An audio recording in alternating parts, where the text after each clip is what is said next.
Alright, alright. Beautiful. Cool. Zoom out on this a little bit. Everybody's really pushing it to the limit tonight on the late tardy. Past the point of no return, or What? are we walking around along the razor's edge, or? I don't know, man. I got a flat tire on the way home and I still made it, so I still made it. So everybody else has got no excuse. Yeah, don't look down. Just keep your head. Yeah. Just Or you'll be finished otherwise. keep your head along the razor's edge, or you'll be finished otherwise.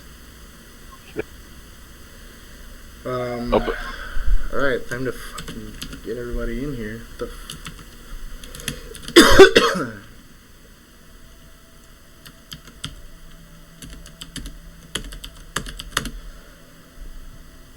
Alright. Oh, this is not my... Gosh, I'm so...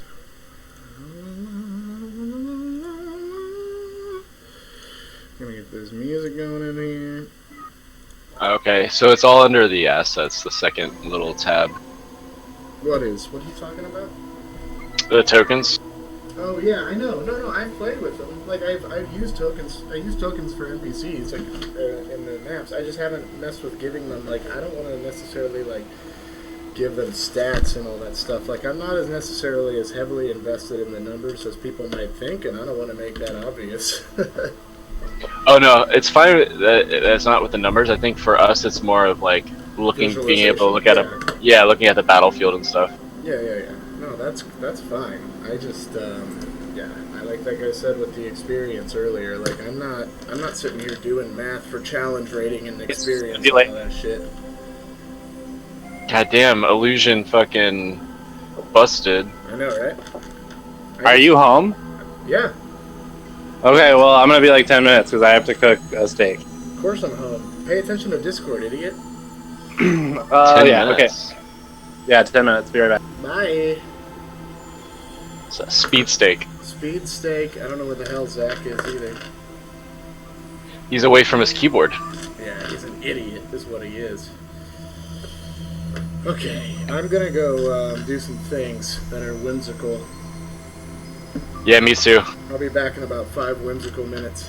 I gotta log out of Facebook. Holy shit.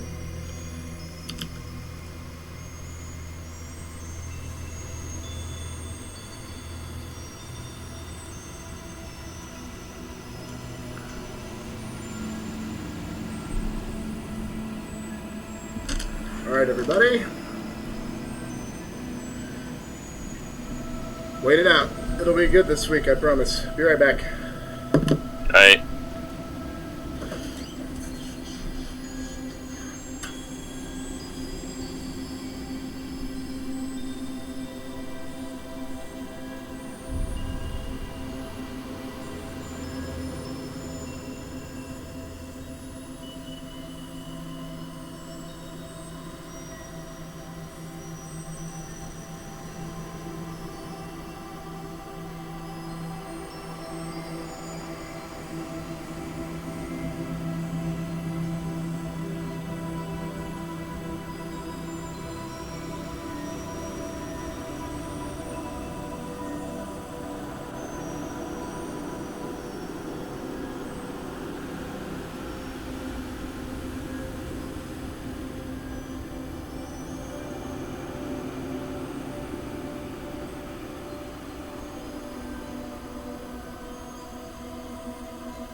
Who goes there? Anybody?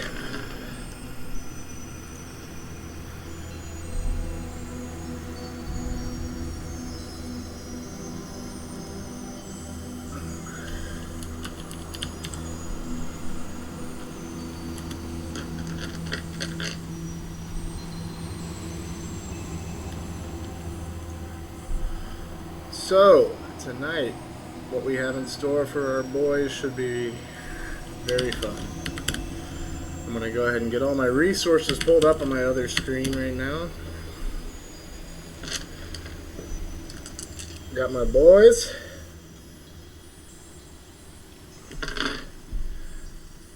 Got my guide. We're ready to do this. I've got a lot of stuff prepared for tonight. A nice conclusion to the first chapter if we can finish it.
Alright.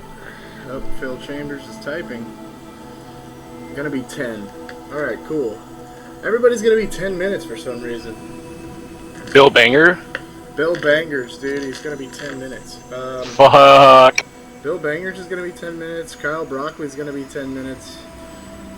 Everybody's gonna be 10 damn minutes. What am I gonna do to entertain my viewers in the meantime? Play the song that I just posted over Roll20 or something. I was gonna surf in Counter-Strike. Okay. I'm already in it. Hold on, wait, where is it at? I didn't see it. I don't see the song you posted in Roll20. Or not Roll20, but Discord? yeah, Cyberville. Oh. Cyberville 2000? That's very cyber. Mitch and I used to play a game called Cybertown. You cyber a lot or what? No, it was like a sci-fi themed MMO? chat community. Oh, weird. Oh, wait, I think I remember that. Yeah, and they had this weird thing where you could take over territories with like this like battle system of red versus blue, and I was like a spy. It was really cool. I was like fucking in like middle school. It was so neat. That sounds pretty neat. To be honest with you, that sounds exciting. Yeah. If anybody's watching this on Twitch right now and expecting to see D&D, don't worry, it's happening. I just gotta wait to my stupid group. And then in Cybertown, you could have like these houses. You could buy lots and have houses, and you could buy like furniture for your houses, and then also you could like make your own furniture if you were like 3D tech savvy. And then you could like, put was it. Anybody who's playing Cybertown also 3D tech savvy? Like, I'm confused. Yeah, they were, Yeah. and also I was, because back then it didn't take much to be 3D tech savvy. Yeah. Hell yeah, that's awesome. I made like a bunch of lightsabers and stuff. Fuck. Sounds badass. Yeah, I mean lightsabers are super easy to make in like really shitty 3D programs, you know. I thought you were gonna say real life. Yeah, all you have to do is just fucking like Get a kyber go crystal? to. Yeah, exactly. Those shits are everywhere. I can go down to my new age shop and get a kyber crystal. Seriously. Yeah, if you don't know where to get a kyber crystal, you're a noob. Seriously, noob. Do you know Seriously. how like many they used to make that one from the new one? They used a lot. How of many? Dude, like 10, 100 million, like a lot. Because I heard it was 350. They used about 350 kyber crystal to make Starkiller Base, which was just a bigger, better Death Star because it was actually a planet, or in a planet. Like, I don't know. Starkiller Base. Oh, I thought you said Ned Stark's base. I was like, did not know he was in Star Wars. No, Starkiller Base. Yeah, Ned Stark's face. It's in the Starkiller. Sean Bond's face? Shad Bod's face is in the center of the middle of this planet. That's no moon. That's no moon. That's no moon. That's a planet, and carved into its face is Shad Bod's face. I earned 5 credits for playing on this Counter-Strike server. Way to go. Dude, you earned 5 credits for being awesome. I earned 5 intergalactic credits for Kyber Crystal that I just sold on eBay. IGC? Yeah, IGC's. International Galactic Credits. International Galactoids Credits. International Galactic Credits? Yeah, International Galactic Credits. You know what I'm talking about. International Galactic Planetary. Yeah. A whole planet full of people named Terry. Planetary! Hi, welcome to Planet Terry! It's International Galactic. And then there's like big buff black dudes there too. Hey yo, what up? Welcome to Planet Terry. It's just everybody here is named Terry, and then there's hot girls and moms alike. Yeah, and dogs. Dogs, towels, because you know terry cloth. Yeah. Everything is towels. Like everybody's wearing towels all the time. Yep, because nothing else really has terry in it. Yeah. No. Like you could dally, but that's not quite terry. It's not even close, really. It has the same amount of letters. So it's kind of like same neighborhood.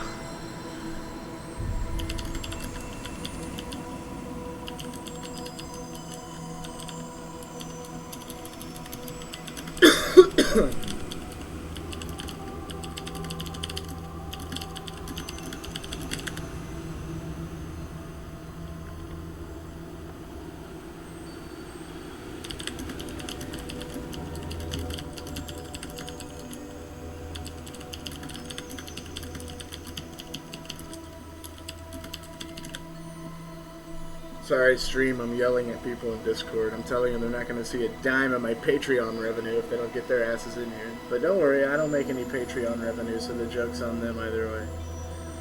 Is that the new EverQuest game? Patreon? Yeah. It's pretty cool. Sweet. What class are you? A seller. That's awesome. I'm a buyer. Oh, cool. Check out my page. Sweet. Look at my LinkedIn. Who are you linked with? Mark Zuckerberg. Oh, the Zuck? Yeah, dude. He's a Necro. Whoa! I know. What did you just say? Did you say Necro? Yeah. I thought you said the other one. No. I will never say that word for the rest of my life. If I can help it. I got bad news for you. You can't help it. Because here's why. The brains are going to come down from outer space and they're going to force you to say the exact opposite of what you want to say. So then I would desire myself to become a racist at that point, so I wouldn't be saying racist shit. Well, no, because they're not going to make you feel that way. They're just going to make you say it. It's going to be a Vocaloid opposite day. I know. I'm gonna will myself into opposition of myself. Go ahead and give me a D20 roll. To withstand the thrall of these racist brains that came down from outer space. Look, I don't like it as much as the next guy, but no, it's you got to do a slash roll 1d20. You guys, you're never gonna remember this week to week. Oh shit. Okay, yeah. So yeah, you will yourself into becoming racist, and so when the brains are affecting you, you say normal Shane things, but the only problem is once the brains leave, now you're just a racist dude. I'll have to will myself back. You know, go we'll ahead and see. give me a d20 roll.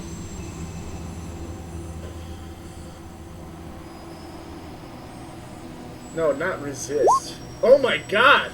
God, I'm just too good at this. You're so good at hypothetical space racism. Alright, dude, once again, you're part of the tolerant left. Like, the brains are gone, the planet's good, and you're... Always on the good side. Yeah, you're on the right side of history, and the dirt. And the what? And the dirt. What's that? Like, you're alive. You're on the Oh. right side of the dirt. Oh, that's such a cool expression. Yeah, it's a good one. Did you learn that in Chicago? I learned that in Alaska. Ah, that makes sense. Yeah. Yeah, I did. Why did I lose... Why does this... Because I had followed your Twitch. Oh, Bill shit. Bangers. Bill Bangers is here. Alright. We're 4 deep now we're just waiting on Bill Bangers. Oh, Bill Bangers is here, actually. Oh, hey, Bill. I meant Phil Bangers. Sorry, Bill. That's fine. I'm still eating, so. Drew is cooking a steak, so... Oh, fuck yeah. And, That's what I did last night. And Zach is just gonna be 10 this year, I guess. So, good for him. Double digits, baby. Well, you guys were gone. Some space brains came down and made everybody speak the opposite of what they said. This was OOC IRL. And Shane was afraid they were going to make him say racist stuff, so he rolled a resist and resisted it and willed himself into being racist so that when the brains made him say the opposite stuff, he would say normal Shane things. And then the brains got pissed about it and left, and then he rolled again to turn himself back into normal Shane, and he did it. So the world is saved. Oh, congrats, dude. I would be afraid that you'd, like, have to live with the... Yeah, be a racist. We were all Yeah. afraid you were going to have to be a redneck. Yep. Thanks, guys. I really appreciate Did that. you see that picture I posted of Dev Patel in that movie, Shane? Doesn't that look like you? Hold on. Go up. Scroll up. That looks like a guy from the Middle East, or... Well, no, he is... I believe he's Indian. But it looks like you. To me. His nose is smaller than mine. No, his whole head and face is smaller than yours, but it still looks like you to me. Also, my beard is way more luscious now. How long is your hair right now? Very My long? hair goes almost down to my tits. Oh, nice. Wow, so you're like old school Shane with a luscious beard right now? Yeah, with like a huge fucking beard. Are you parting it down? What up? Are you parting the hair down the middle or what? Yeah, Nice. Yeah, that's classic Shane right there. it is. That's as I met you. Wait, who's got a middle part? Shane, dude. Mine. Oh, My head. no. No. It seems like it wouldn't, but it suits him. Like on anybody else, it wouldn't, but on Shane, he looks like he wrote the anarchist cookbook. Haha! Because he's like wearing like a friggin' greaser coat, like a nice army jacket. What are you talking about? You wearing an army Nah, jacket? No, I don't wear any jackets. You don't wear a green army jacket anymore? I'm a nudist. But just for jackets? A nudist. Anyways, everyone's here. Let's go. Yeah, boys. Come on, get into Roll20. Let me know how my mic sounds, by the way. Is it louder than it was last week? Sounds fine.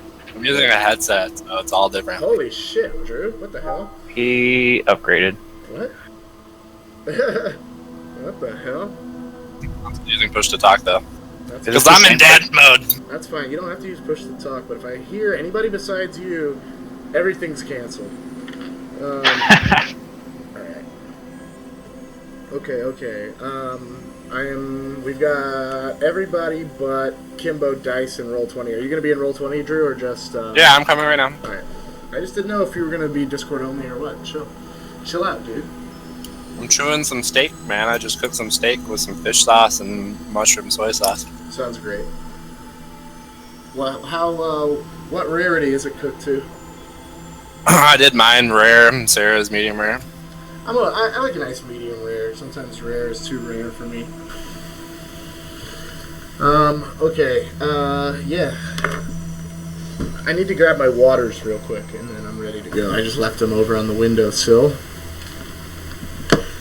Everybody, go ahead and look to the person to your right, the person to your left. At one point in time in your life, like one of these people is going to spit in your mouth. I detest and refute that, actually. I will refute that. Okay, so, you guys remember where we left off? You're in a tower? Yeah, in the tower. Okay. I do. So, I want to know something. Well, okay, here's kind of a thing that happened. You guys all slept in the tower. Like, outside is the swamp. There's no sleeping in that swamp. So you guys all slept inside. Now give me 2 seconds for no reason whatsoever. And we will get started. We will get quite started.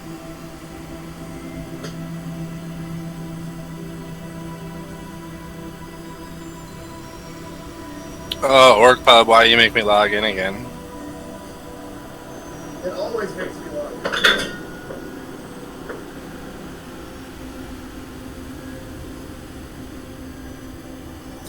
Did you hit a spiky iguana with your car? Why did you get a flat tire? Well, it was raining hard, and all of the roads that I was driving down were flooded.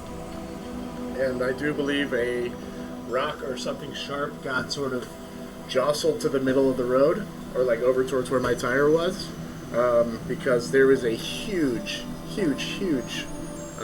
hole, gash in my sidewall. Like it went straight through my tire. Like it was obvious where it was coming from. So yeah, I'm gonna probably have to get a new tire tomorrow, but not today. All right. You should be well rested before you get your tire. Okay. So, boys, we left off in the lair in the tower of Curator Rand. You guys all got a long rest after you had a nice fight with a bugbear and a guy. Why is dicks and cocks written on every fucking page I go to? Son of a bitch, you guys. You can't have anything nice. That was probably me. I know it was. Alright. Oh wait, no, I just drew the penis. I didn't write dicks. God, Zach, where do you keep going? Getting things ready. Alright, cool. So, I have my mic and headset though. I can hear. alright, cool. Kyle, you there? Yeah, I'm just eating. Sorry. Alright, no, that's fine. Alright, so yeah, you guys all got a long rest overnight. All your spells recharged, you got your spell slots back, you're all back up to full health, not sick, you're feeling tight, wonderful, everything is great. As you had a weird night's sleep. Aergi, you actually, those frightening visions you were having after you had licked the blood of Wilbur Whaley continued. Or Wilfred Whaley. They continued, and they weren't as intense as when you were like knocked out in the stupor, but your dreams that you were having overnight were very similar. Kimbo, you really also had a very restless sleep. Gladrien, you dreamt of chasing squirrels around in a field, and it's probably leftover residual dog memories you have.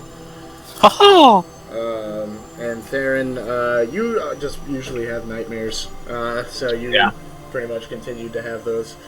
They're bad. Yeah, badass. That's what makes you so edgy. Hot topic, wizard. So yeah, it's pretty early in the morning. It's about 6 a.m. The sun's just starting to come up, and you guys hear from outside, "Holy shit! What the fuck? Oh my god!" And that wakes you all up, and you go out to this sort of like kitchen-looking area. That's like you can see here, and Curator Rand is at this marble table, And he's got the body of Wilford Whaley sitting on the table. He's sort of doing an arcanatopsy on him. And yeah, he stops you guys and he's like, lads, you're all there, right? You all woke up to come see this, or what? Anybody keep Yeah. I'm eating an apple from the kitchen shelf. Alright, he's like, lads, you've got to see this. This Whaley, he's not human. You don't ever wonder why he always wore such baggy clothing. Oh my god. He almost gags and almost throws up a little bit. And he says, he points down to this thing, and it's half bent on its side in a pool of greenish yellow ichor and tarry stickiness. And you realize now that Wilford Whaley was almost like 9 feet tall, like from head to foot. Like you never really. How did this happen again? What? How are we discovering that he's 9 feet tall? We just woke up. The curator Rand is doing an arcanatopsy on him. We just didn't notice before. Okay. All right. No, he was all. I just said. You ever wonder why Whaley always wore such baggy clothing? You guys, come on, keep up, boys. Follow along. Well, I was wondering maybe he was like drinking like small potions and stuff. Yeah, that's why he wore such baggy clothing, because he kept his pants stocked full of small potions that he would drink to keep his legs small and his body. Well, if he ran out of small potions, he'd become big, and hence the baggy clothes. Yeah, just like Tom Hanks. I understand how it works. But okay, no. He wore baggy clothes, and it's obvious that his. I don't understand how to. His legs bend backwards. Like a flamingo? Yeah, kind of. But they have like an extra joint in it. It almost looks like he has two knees. Sometimes his legs bend back. Yeah, sometimes they don't. And Rand has removed all of his clothing, and you can see the bite holes now from Creedy, and you can see that Whaley is partly human. And you can see he has very man-like hands and head, and like the goatee. He looks like a goat. The chinless and weird bulgy-eyed face he had. It looks exactly like every other member of the Whaley family. It's the signature Whaley look, and his hands as well. You know, all the parts you would see of him before were most definitely human, but the things that got revealed were disgusting. The torso and lower parts of the body were fantastical, unlike anything you had ever seen, so that only really generous baggy clothing could have ever enabled Wilford Whaley to walk on Earth or Faerun or wherever we are unchallenged. He's fucked up. You know, above the waist he's semi-anthropomorphic, but his chest has a leathery, reticulated hide of like an alligator or a crocodile or something like that. His back is spotted and yellow with black, and below the waist, it's the worst thing you've ever seen. There's no human resemblance left below the waist on Wilford Whaley. His skin is thickly covered with coarse black fur, and from the abdomen, a score of long greenish-gray tentacles with red sucking mouths protrude limply now that he's dead. They're kind of arranged in an odd, like, cosmic geometry that you have never seen before, but it's almost symmetric, but in a very disturbing way. On each of his hips, he has an eyeball, a big eyeball that just is open now that it's dead. Very rudimentary eyeball. And it looks like he has a tail, but when you sort of investigate it further, it looks like more of an elephant's trunk. Like a pink elephant's trunk with purple markings going around it. And sort of, it almost looks like an undeveloped mouth or throat. And his limbs, aside from their black fur, rough resembled the hind legs of a prehistoric dinosaur. And they end in ridgy, veined pads that are neither hooves nor claws. This basically is one of the most disgusting abominations you've ever seen, and now that he's dead, and has been dead overnight and is stinking up the place.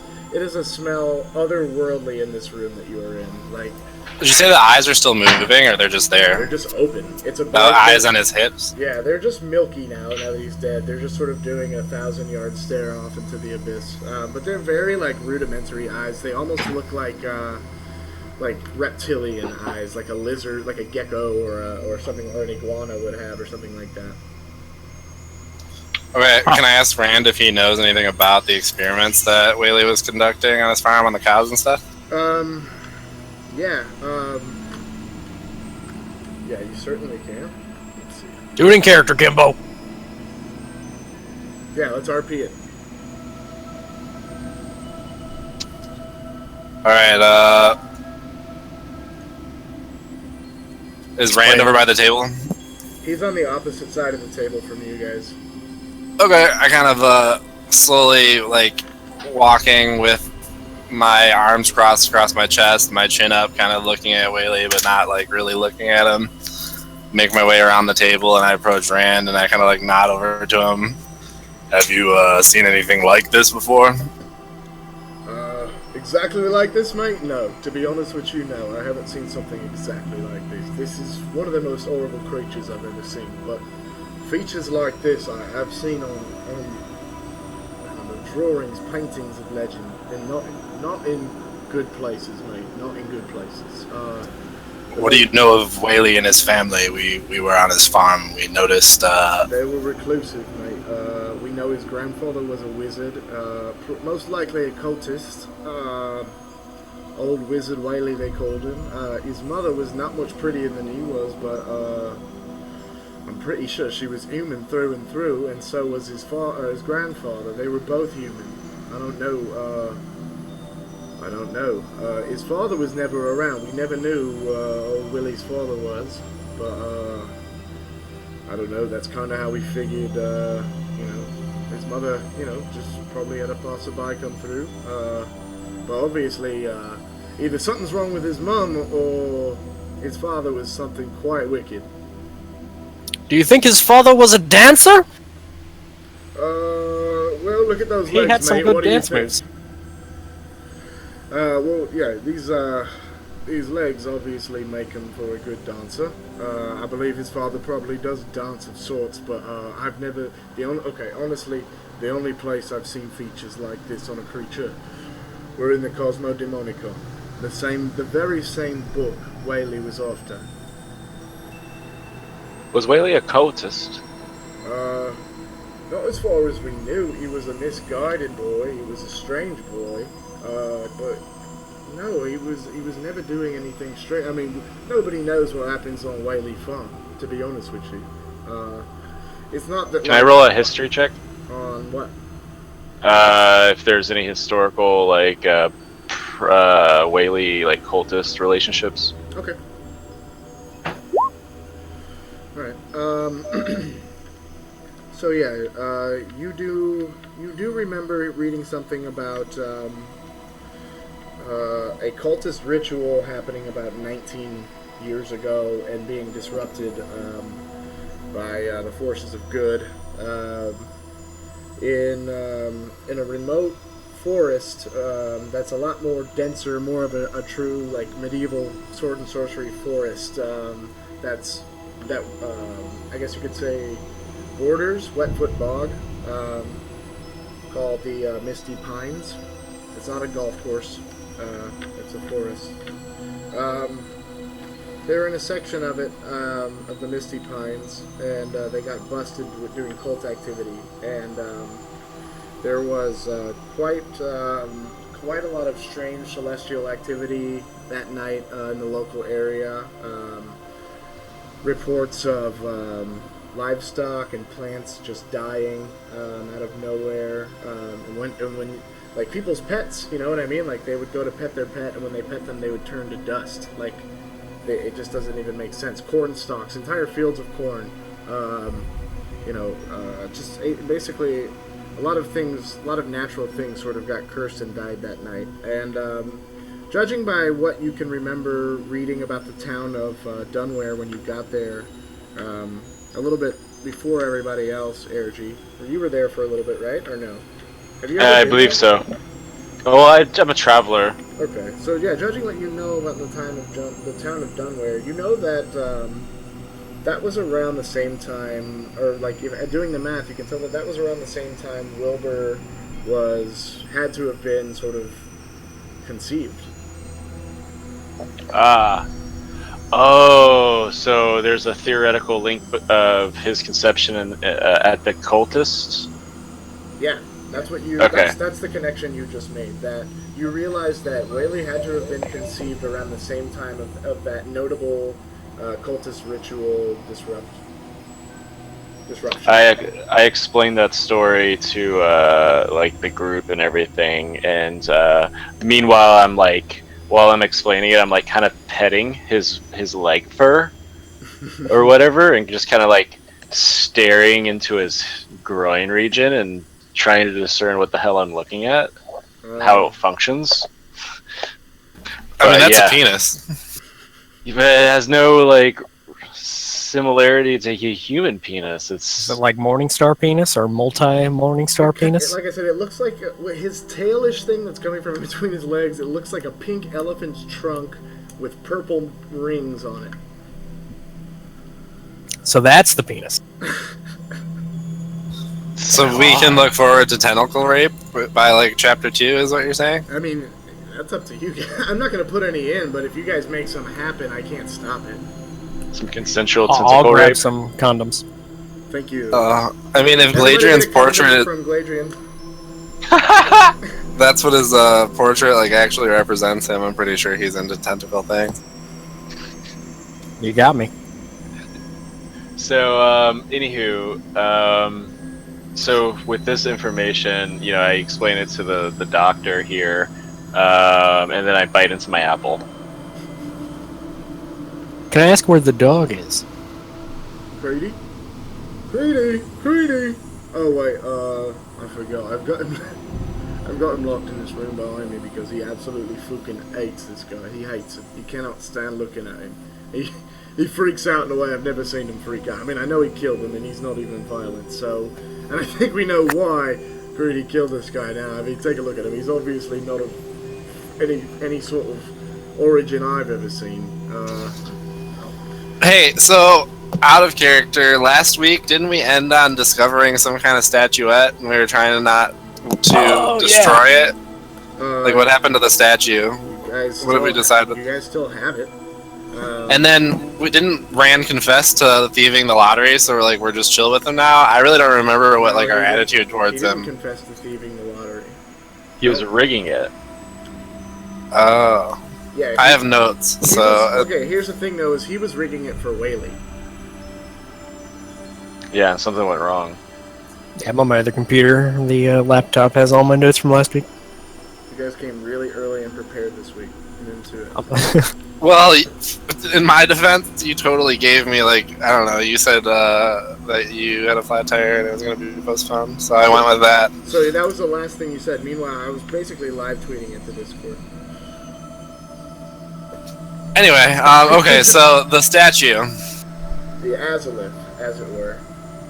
And we were... Why did we want to destroy it, though? I do not remember that. It's an evil statuette of... And it's been known to be used by cultists to do evil, corrupting, sometimes destructive things. Do we think this was used on the dog? The azalith? To possess the dog? I guess that would be a bad form. Kill the guy who possessed the dog. The dog, I don't believe Creedy was possessed. I believe Creedy killed Wilfred Whaley because of his disgusting alien form, but that could just be me, the DM. Gotcha. What does his face look like now? Does his face still look like it did when we first saw him? It still just looks like a long-faced camel Steve Buscemi. Bit puffier now? Right. Yeah, he's dead, so a little puffier, yeah.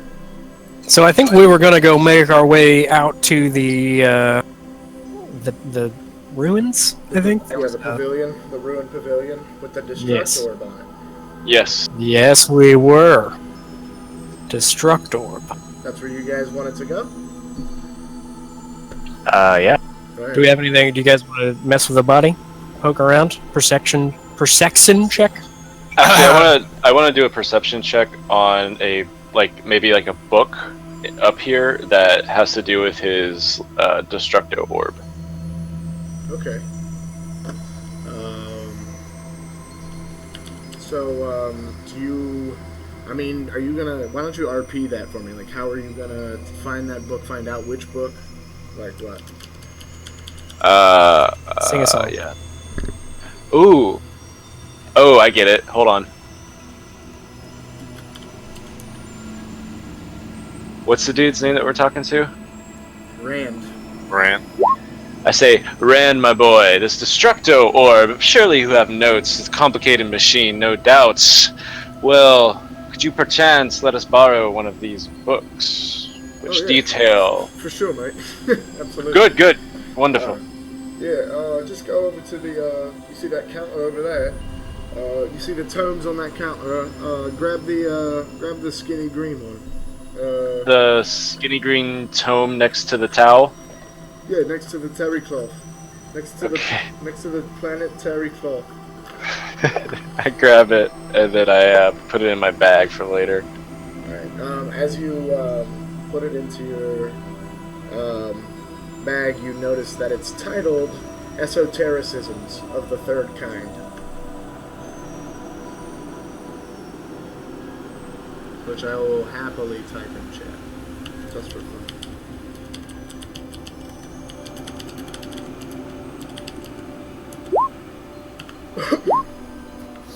Alright.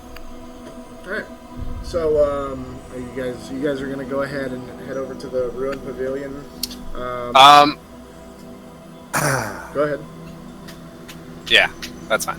Alright, you gonna say anything to Rand before you leave, or you just gonna bounce? Alright, Rand, we'll be back later if we need you. You'll be here, right? Yeah. He kinda laughs. He's like, yeah, I'll be here. Ain't doing no one. I mean, you mind chilling here, or do you want to Oh, yeah, no, it's along, fine. or You guys do was me a that favor? alright? Could you do me a favor? Could you bring me back some Pringles? Thanks for the beds, buddy. Alright, so you're gonna take that Azalith over to the Destruct Orb, yeah? And get rid of it? Because that thing is dangerous, and honestly, I don't feel like it. You guys seem like I could trust you, so... is it on? Like Tron? Or what? We're basically out the door by now. Okay, alright, bye, yeah. See you Wait, later. whoa. Forgot about the other thing. Okay, so basically as you guys are walking out the door, like he's Hold on. getting quieter and quieter, and then Kimbo just barges back in the tower. There, yeah. No, I mean, we had to go down through the main floor, right? We would have come across that chest with the hole in it, and it was leaking out gold and shit. Yeah, I mean, yeah, okay, so like I said, there were 6 gold pieces inside the chest, and then on your way down towards the door, like once you hit downstairs, like around the door on both sides, there's like 8 gold pieces, and then like a little bit further around. Where you I just want to make sure we're not doing anything dumb, leaving shit behind. No, man, you gotta understand, like the lottery treasure is basically sunk. Most of it is sunk into the bog. You can surmise by now. All right. So take what you can find, and keep track of it, because I'm not going to. So we all get 2 more? Is that it? 8 you No, said? you guys got 6 plus 8, so 14 divided by 4. I'd say give Kimbo the extra, since he's the one who actually got it for you guys. I think that's going to be the extra 2. What is it? 3 divided by 4, so everybody gets 3. Then Kimbo gets 2 more. Kimbo gets 5, everybody else gets 3. Divvy up. Alright, I'm up to 37. Fight over 2 gold pieces if you want. I don't care. How much gold do I get? You got 3. Alright. Alright, cool. So you guys are leaving Rand's tower. And, he actually did mention to you that it was over to the northwest, or northeast, I apologize. And he told you, it's pretty much a straight shot from here. Just be careful, because Wetfoot is never boring. So you guys head over, start heading over that way to the northeast. And as you start walking, you feel wriggling beneath your feet. As you keep walking and walking towards the ruins, which are slowly coming into more of a detailed view, you can sort of always see the silhouette of them. You feel more and more wriggling against your feet, and then you look down, and basically swimming around you guys and underneath you and messing with you are 3 tadpoles. Big tadpoles, and they kind of look like they might be hostile towards you. They kind of look like they're hungry, but in the meantime, for right now, they're just sort of swimming around you. And while you guys gonna go ahead. I was gonna say, can I use an animal handling check to say, like, leave us the fuck alone? Yeah, go ahead and give it a shot. I like it. Intimidate the bitches.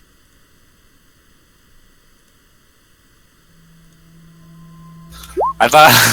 I thought the initial... Oh, there it is. There's the natural 20. Okay, there it is. So, as you roll that natural 20, you try to handle this animal, but it literally has little to no effect. But you know why. And that's because this is not an animal at all, but this is an aberration. So, damn. This is not my buddy tadpole. This is a bitch fucking tentacle thing. Let's kill it. I gave him the answer. That's the best I can do with trying to animal handle a non-animal. Yeah, that is. I thought for sure he was just going to try and tame it and make it his new pet, but I didn't really think he thought that one through. So that's what we wanted to do. I'll give you just since you rolled a natural 20, I'll give you a full, lore beast check or whatever you want to know. This is a slad or slod tadpole. This is a baby of a slod, which is spelled S-L-A-A-D. And they are bipedal frog-like creatures that are native to Limbo. Is that a town? Yeah, it's a town where everybody walks sort of at a 90-degree angle to look up at the sky. No, Limbo is an outer plane, actually. That's the joke. I know. It's an outer plane, and it is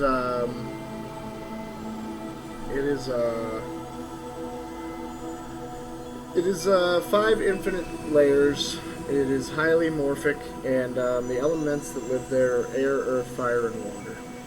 This is where the slot are from. They are aberrations, and aberrations tend to work with aberrations. You know that. You know that this is a baby slot, basically. Well, I think we have some slod around, because this is no animal I'm accustomed to. There you go. We should, they're just swimming around our feet right now, right? Yeah, they're still just sort of swimming around. There are, how many did I say there were? 3? There are 3 of them, just Alright, well, then can I try and physically intimidate them? Yeah, absolutely. Go ahead, and what kind of roll would that be there? I have an intimidation, Yeah, that's plus 2.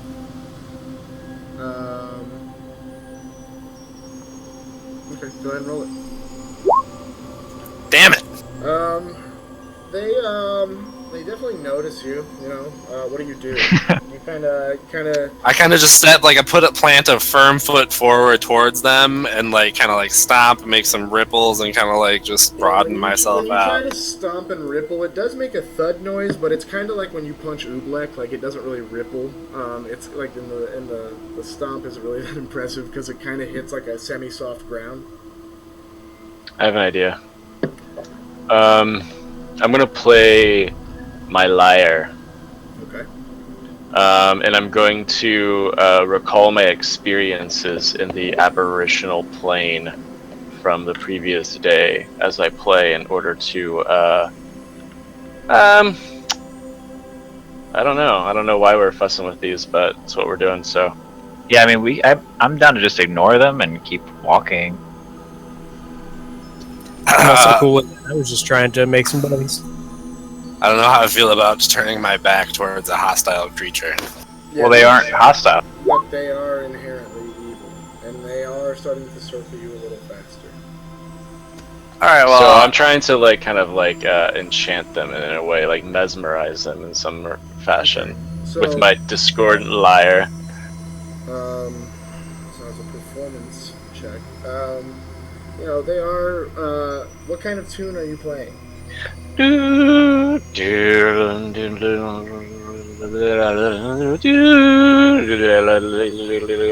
has a bit of a horrid lullaby feel to it.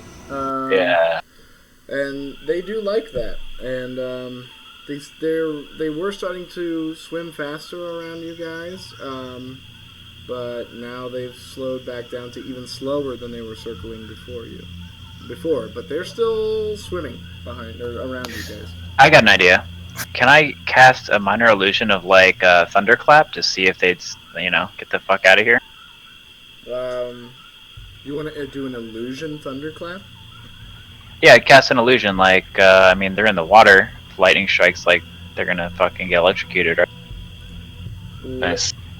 But so will everyone else standing in the water. Yeah, but it's the Yeah. illusion of the Okay. spell, so if they're like sentient, like they would Okay. like receive the danger and retreat. Now I understand. I wasn't sure if you were saying you were actually casting it or not. Now I get it. Do you have a spell that lets you do something like that? It's a minor illusion. It's one of my Okay, cantrips. Yeah. Okay, let's see. Sound. You create sound or an image of an object. That lasts with. I could do the sound if you do the image. Well, what's going to be the object you're creating here? Because this is. Well, you can do sound or an object. Yeah, but okay. So the examples it's giving me here is chair, muddy footprints, small. It must be no larger than a 5-foot cube. It can't create sound, light, smell, or any other sensory effect. For minor illusion? Correct. I'm reading it right here. Fishing pole. On mine it says if you create a sound, its volume can range from a whisper to a scream. It can be your voice, someone Read the else's next voice. paragraph.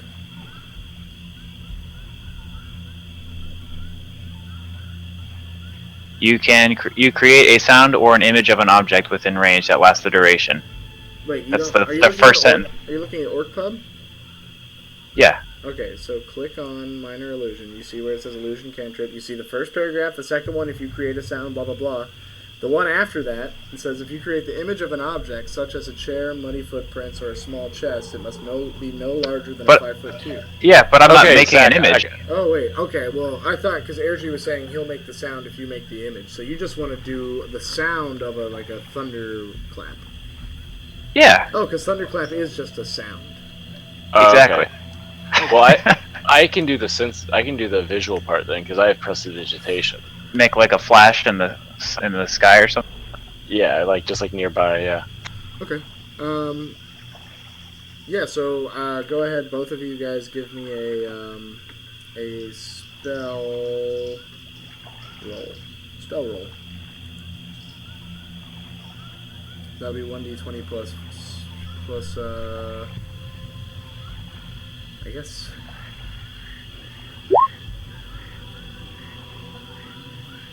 Plus intelligence, right? Yeah.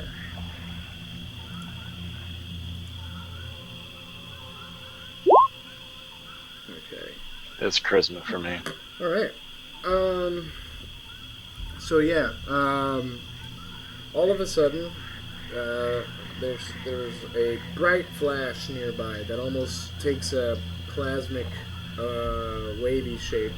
That sort of exactly coincides in time with a discordant chord being struck by Aergi's lyre.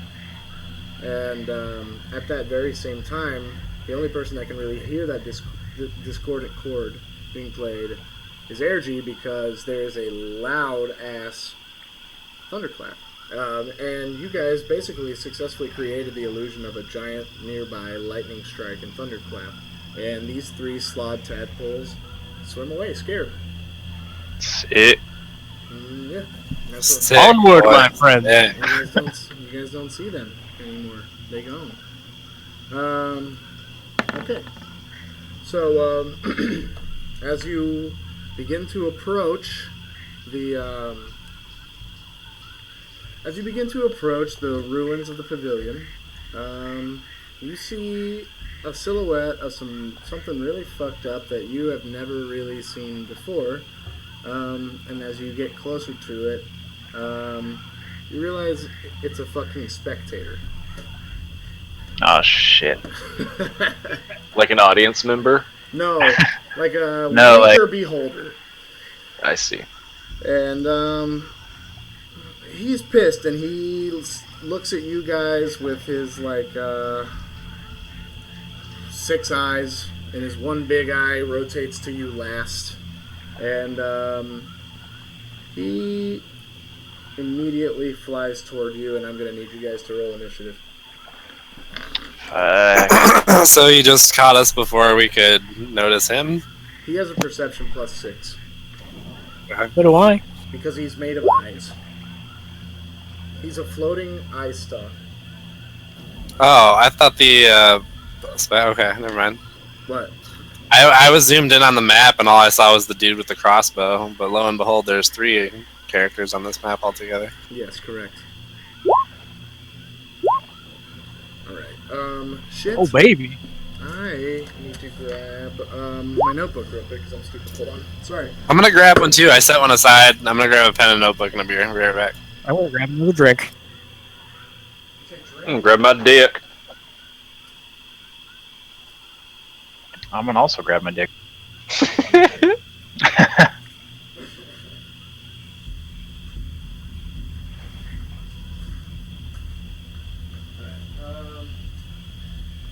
this right? Yes.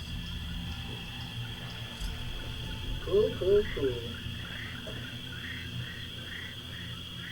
I'm gonna open one of these room temperature beers.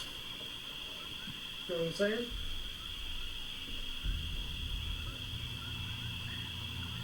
Oh, Shane, guess what? Well, I'm drinking some room temperature IPA for you. fucking vomit in my mouth. That's what that is.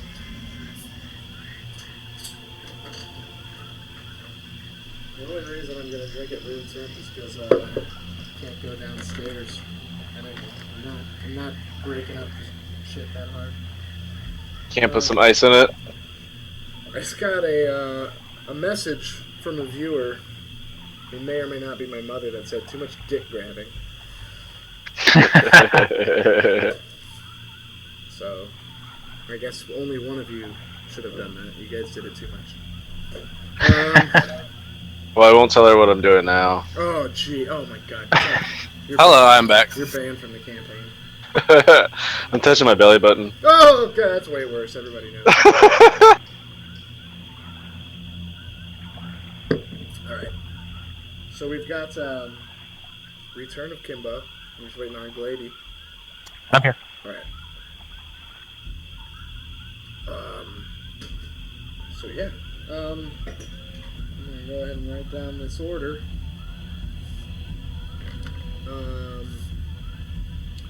What I need to roll for the mother effort. Alright. So if we both got 19, how do we work that one out? Whoever has higher natural dex. Correct. I believe that would be that guy. Who, Kimbo? What? Oh yeah, I have 10. That's correct, Kimbo. It is Kimbo. You didn't roll 19 just now? Oh no, that was me. Okay. What is your dex modifier, Theren? Mine is Oh shit, I didn't add my initiative shit anyway. +3. Oh, okay, well then you got it anyway, sorry. Alright. Wait, hold on. Oh, you're gonna re-roll now, I like it. No, don't re-roll. It's fine. Nothing would change anyway. Just keep it the way it is. With the modifier or without, it's fine. Quick question, do we see these other people in the background over here, or we just saw the... Okay. They are too far away in the ruins. They are in the fog of war right now. They are not part of this encounter. Okay, so are you waiting on me right now? No, I am just getting my initiative, my order together real quick. Sorry. But yes, Kimbo, go ahead. It is your turn. Okay, so this do we know anything about this creature? Like, does it attack with you know it's a magic? You know it's a spectator. You can roll on it. What would that be? Like my Arcana or something? I don't know. Well, Arcana, lore, investigation, history. There's lots of different things you could roll on it, but that would take up your action, your non-movement action for this turn. I mean, I don't want to engage with it yet. You just rolled. not... It's engaging with you. So if you. Oh. Like, I mean, you just rolled initiative. I mean, it's not his turn, so you don't have to attack him if you don't want to. But, I mean, he is, on his turn, he is going to be hostile towards all y'all. Okay, oh, shit.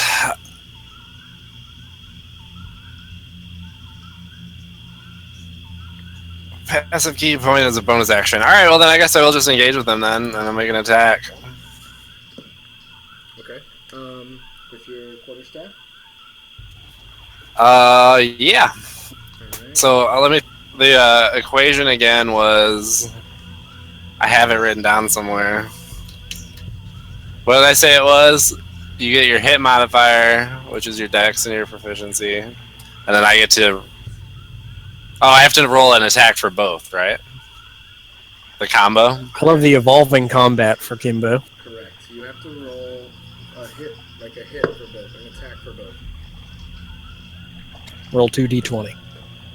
Well, no, he has to. The first attack has to hit first before you can even. Oh, okay, yeah.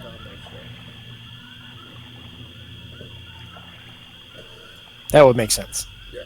So. Boom. Okay. Go ahead and roll. So that's my crit, right? Yeah. Roll for your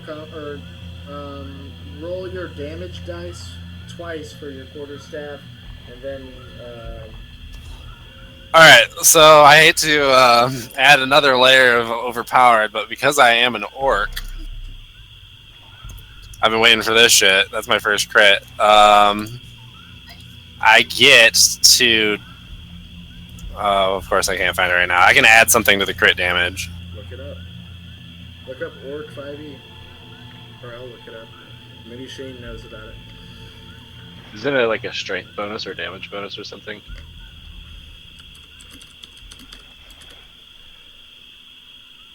Savage attacks.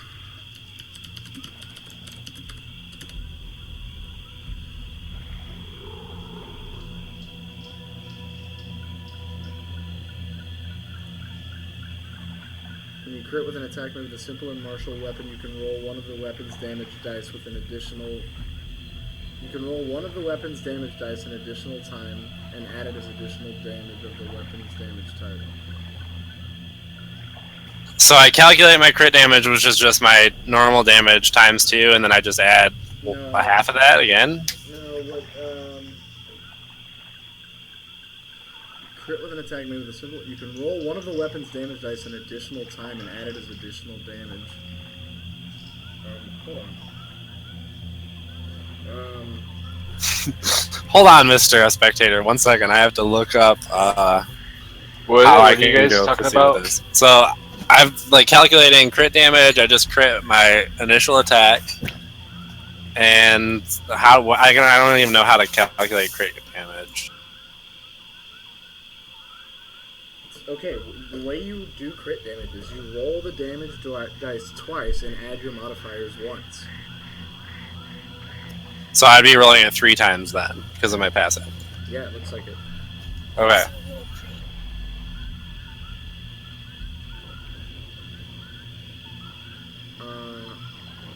Okay. So roll. But before you do that, roll your combo strike attack as well, please. So for savage If it attacks, hits or not? Wait, Shane, go ahead. So you know how you just said like for the crit you roll your thing twice and then the other thing once. Yeah. You roll the weapon's damage 1 additional time. Right, but it's a D8. So what's the difference? So Yeah, you do it roll twice. 1d8 3 times plus. Yeah. Okay. Cool. Then yeah, one. Okay, but yeah, roll to see if your combo attack hits first, please.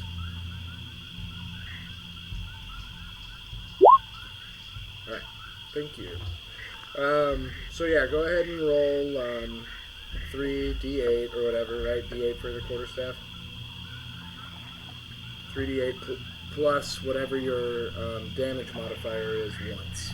Only once do you add the modifier. And then my modifier, I think, is my dex plus something else. So it's plus Whatever the 3. quarterstaff has. Okay, so it's 6 altogether then. Okay, so then roll 3d8 plus 6.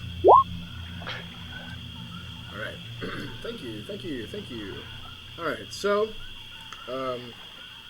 yeah, Kimbo, just straight. How do you do this?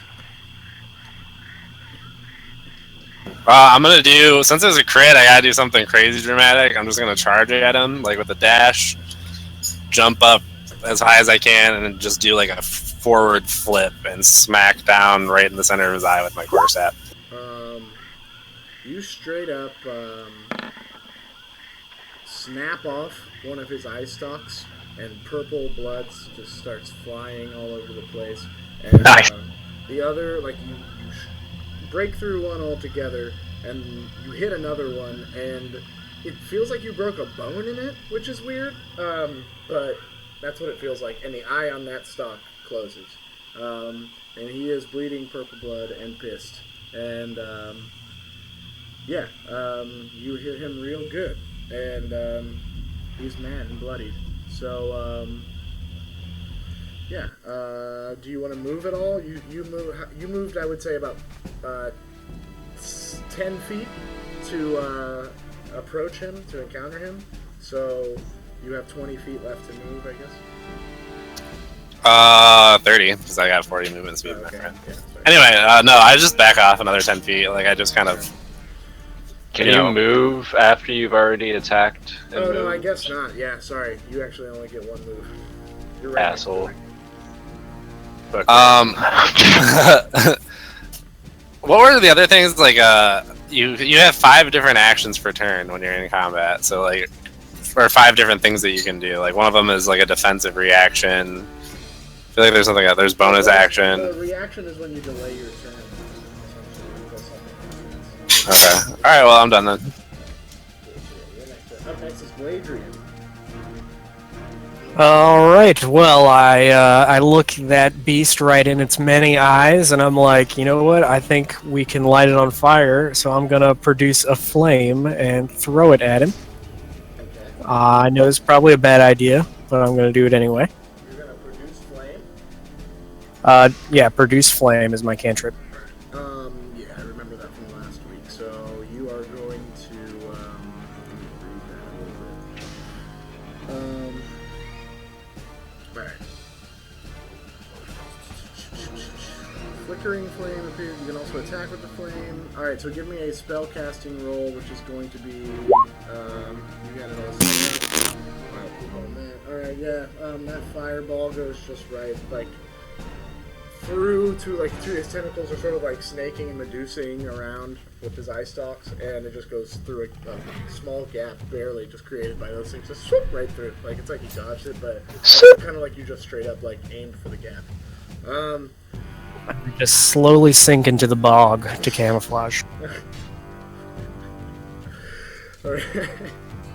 Alright, so up next is that the end of your turn, Kyle? You wanna do That's it? the end of my turn. Yeah. Alright, beautiful. Up next is Theren. Ayo, alright, hold Cool, it's your All turn. right. Let's hold on. Alright. What do you got? All right. Let's see.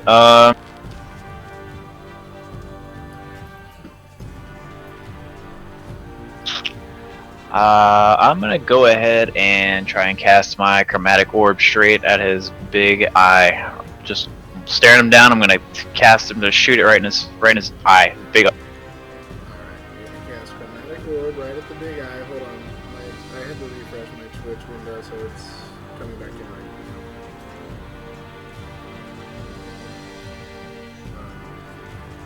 Did you put a... okay. I was like, who put a fucking black square in there? Alright, so So, chromatic orb. Alright, go ahead and give me a spell roll, please, my friend.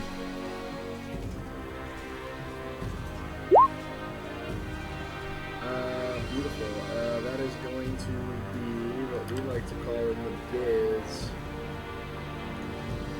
a hit. So, do you want to,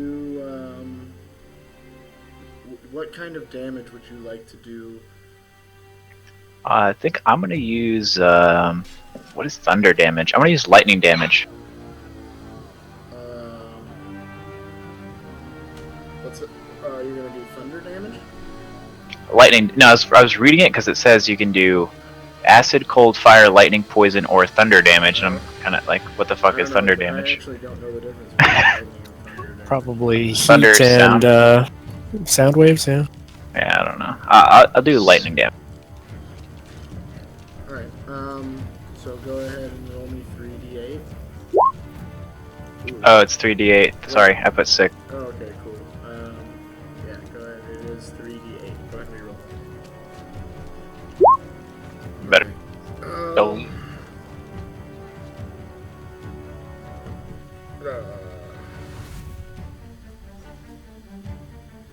Alright, so you shoot a ball of lightning out of your hand that just sort of it's probably traveling at like 20 miles an hour, pretty fast, but nothing too fast.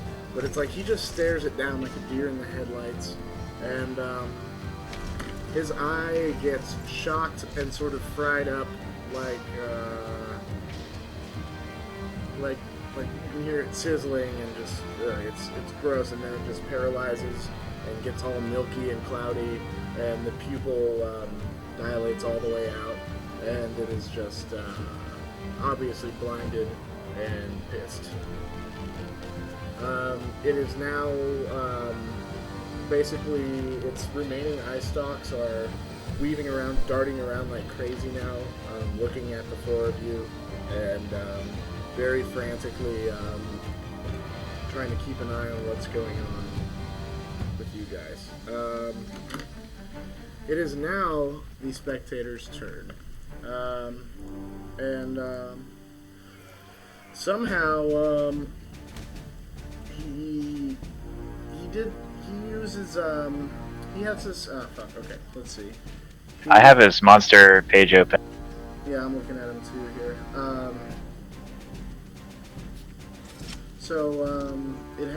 He's going to target the closest person to him, which is Kimbo, and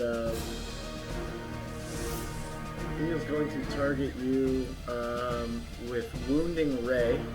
So I'm going to need you to give me a Constitution saving throw. Hold on real quick.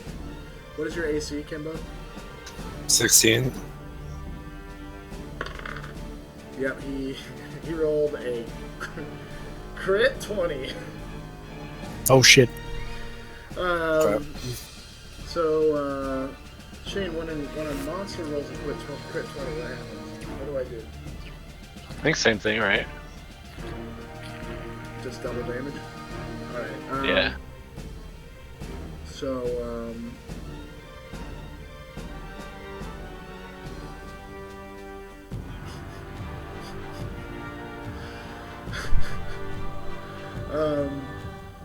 yeah, you take, let's see. Did he die? Is Kimbo dead? He's alright. Did he just die? You take, let's see. What did you say about a Constitution saving throw there? Is there like a certain kind of damage? Yeah, don't worry about it, bud. You didn't beat it. You did not beat it. 14 points of damage. Frick. Jesus. Did you cast it says he has spell reflection here. Did you cast a saving roll when I cast my orb? No, saving roll is only for like spells that require. That's just an AC thing. Oh, okay. See, that's what I was wondering about mine, because I was like, I know this is a bad idea, but... That I should have sent back at you, Kyle, and that was my... Oh, okay. Well, you didn't. Too late. No takesy backsies. Exactly. No, that's true.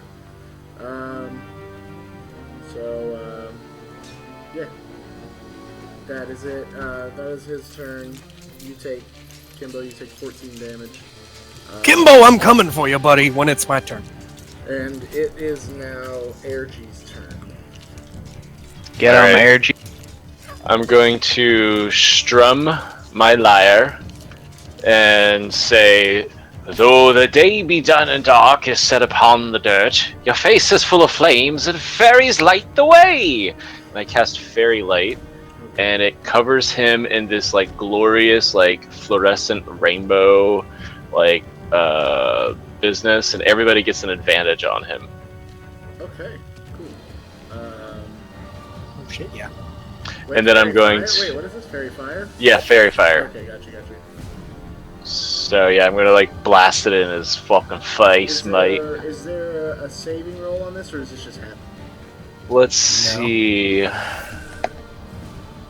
It- Any creature in the area when the spell is cast is also outlined in light if it fails a Okay. dexterity saving throw. Oh, yeah, next So turn. give me a roll, please, with your spell casting.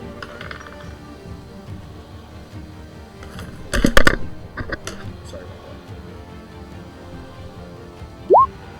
Oh. that. Alright, yeah, it is outlined in a, what color? Light. Rainbow. Oh, Rainbow. It is, okay, so it's oscillating between blue, green, and violet very quickly, and it looks like a mini rainbow outline that's going around this very horrific creature that's sort of adding a literal silver lining to it. You've literally polished a turd, Shaky. Good job. So, And then I'm gonna back off. Okay, so Wait, so did we not get advantage then? Yeah, yeah, No, we everybody do. gets advantage. Now. You do now, but and then it's your turn, Kimbo. Keep in mind you have 3 health. Yeah, I know that, and I'm trying to like. I've been trying to like read up. Like, I feel like there's something I can do defensively to prevent that shit from happening. Like, at least a roll, but I don't know where it was. So, That's right. You'll learn your character. all right. Well, how's it looking?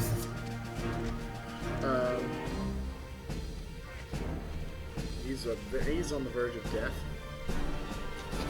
Okay. I'm just gonna make another attack with the quarterstaff then, but I'm not gonna use my bonus action to attack again. I'm going to use a key point and do disengage or dash as a bonus action, so I can escape after the attack, and I'm gonna head back over to Patient.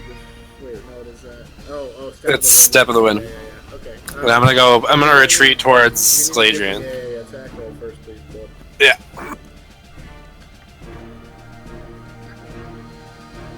Doesn't he get an attack of opportunity? Why? Do they go past me? Are you moving away from him? Oh yeah, I'm disengaging with He has him. to attack So first. disengage just means that he doesn't get an attack of opportunity on me. Oh, nice. Okay, cool. That's But cool. you do give me 2 separate d20 rolls because you do have advantage. Oh, never mind. What the fuck? Right. All right. Fuck you, bitch. All right. You Making go- up for all those ones. Take a big jump in the air. I don't even care about damage. You take a big jump in the air, and you fucking actually just no, it doesn't matter because the plot. Okay, you take a big jump in the air, giant leap in the air.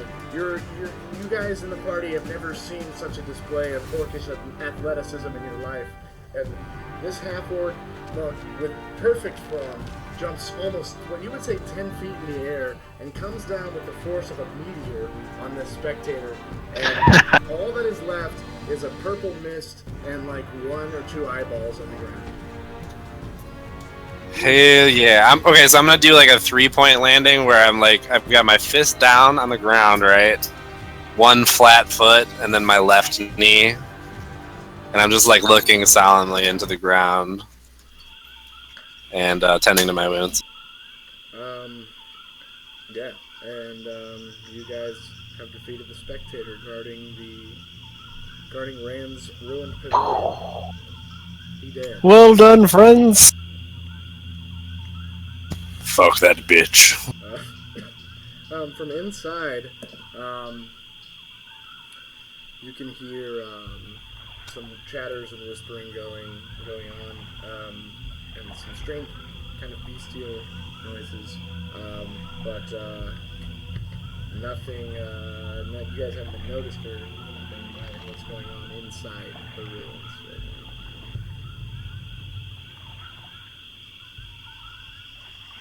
I go ahead and just say that the healing word for my buddy Kimbo. Can I do that? I can do that. Yeah, you only get to use it once a day, correct? Yeah, but I have another one too. I have Cure Wounds. Maybe I'll do Cure Wounds. I'm sorry. Let me do that real quick. Alright, do whichever one you prefer. That seems cool to me. Which you're gonna use Cure Wounds on him? Oof. Nice, dude. The critical fail heal. That's alright. So yeah, you add 7 points. You have 10 health now, Kimbo. Alright. Alright, cool. So you guys gonna proceed onward? Before we proceed onward, I'm going to go ahead and cast another spell. I'm just going to make a healing elixir, just in case. Alright, what does that entail? Hold on, let me take a look at that. Just to cost, I use various alchemist supplies. It costs a minute, and I hold on to it for 24 hours, and then after that, I either use it or lose it. Okay, cool. So that takes up...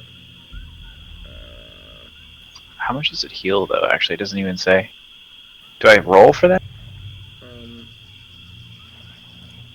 No, hold on. I'll look it up. I have the manual here. Looks like 2d4 plus Drinker 2. gains 2d4 plus 2 hit points, correct. Alright. So yeah, you guys wait a minute while Theren sort of pulls some crap out of his bag and does some weird shit that none of you guys are very familiar with, but afterwards he's got a kind of delicious looking beverage. It looks really good, especially to you, Kimbo. You know, wow, I really want to take a sip of that. I'm good. I'm trying to quit. Yeah. Making me thirsty. Yeah, you guys ready to move forward into the pavilion? I mean, You guys so hear now that in the ruins? Go ahead. Oh wait, we heard a noise in the ruins? Yeah, you heard some whispers and a bestial sort of grunt. Alright, well, I have stealth, and if we haven't been detected yet, I would rather approach cautiously. Who else has any sort of stealth proficiency, huh? I do not. I have +3. Kyle, do you +5. Gladrien, do you by chance have like a negative, or you guys just want to... I have I'm plus just 5, zero. dude. I'm just 0. Alright, so... Plus 5 stealth. So those of you who... Like, you guys figure this out amongst yourselves. Who wants to sneak in? I mean, we're all gonna sneak in, right? We're just Right, gonna. who wants to... Alright, well, then I look at there and just ask, did you understand anything that was whispered? Why would he do that? Because he's magically inclined, I don't know, perception, No, you guys couldn't he's really the make out- brains. You couldn't make out any discernible actual like verbiage. You just heard, you know how S's always sort of resonate. Okay, Yeah, for They're sure. kind of elongated too, like. Can I do a perception check to look around the area, see if I Yeah, can... like what can we do to, like, what do we see right now from our vantage point? Give me perception rolls. My passive perception is 13, what does that mean? Or just +3, okay. Yeah, my passive is 16, but fuck that, I'm taking 24. Alright, no, you guys are covered. Fuck. No, it's alright, Kimbo. Gladrien and Theren, sort of both in their half elvish ways. Oh wait, no wait, both Theron's a full elf, right? You guys We're both you're elves, both yeah. full elves. I'm wood elf though, he's high elf. Okay. So yeah, these two elf stooges sort of like go on either side of the entrance pillar and like both peek their heads in Scooby-Doo style, and like And from there you can see a small man of elvish figure, but with a lot more pale, almost dark blue skin, and he's a drow, and also next to him you can make out sort of a wolf bear creature, like a bipedal wolf bear creature.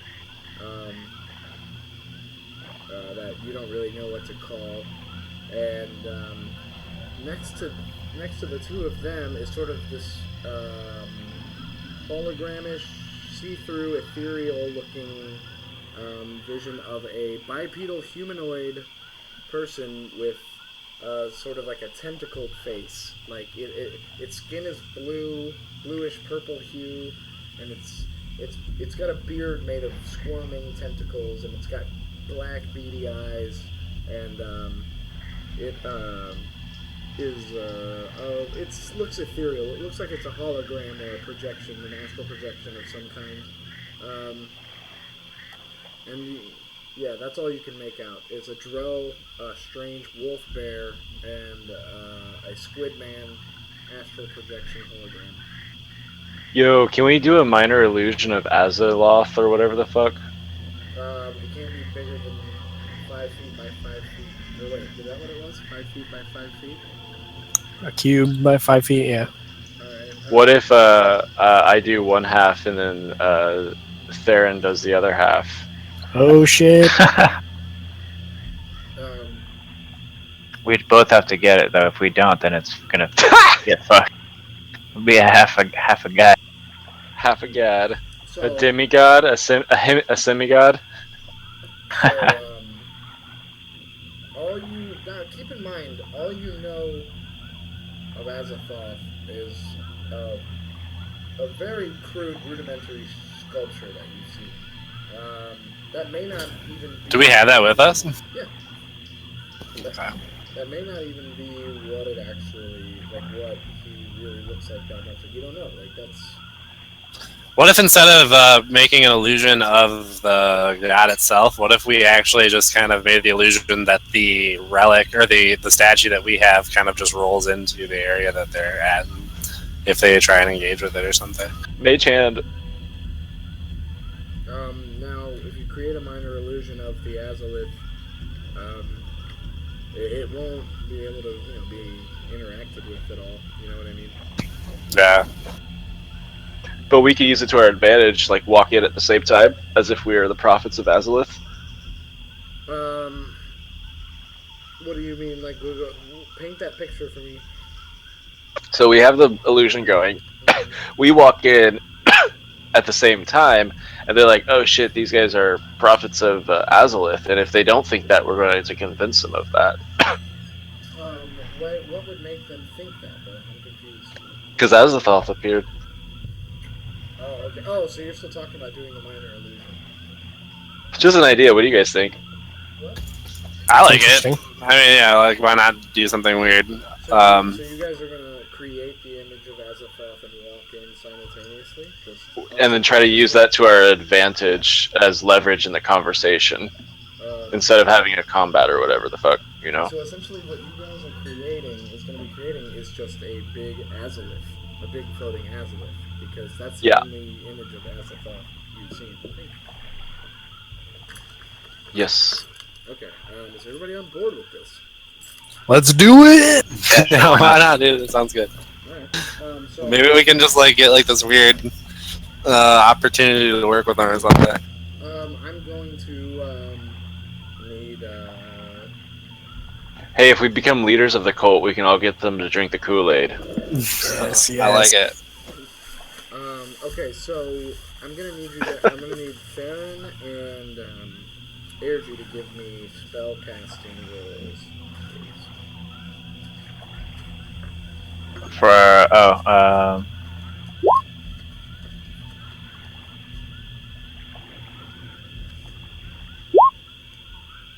Ooh. I like those numbers. We fucked up Eric's day.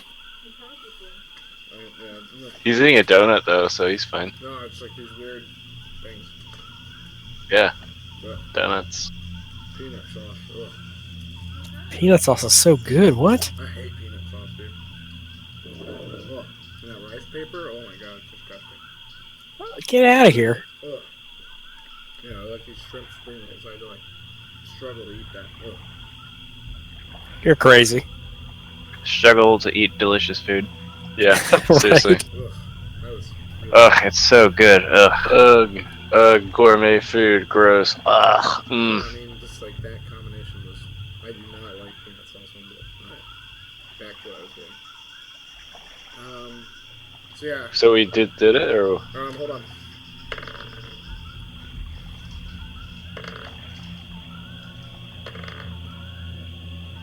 Yeah. Yeah. You guys both create half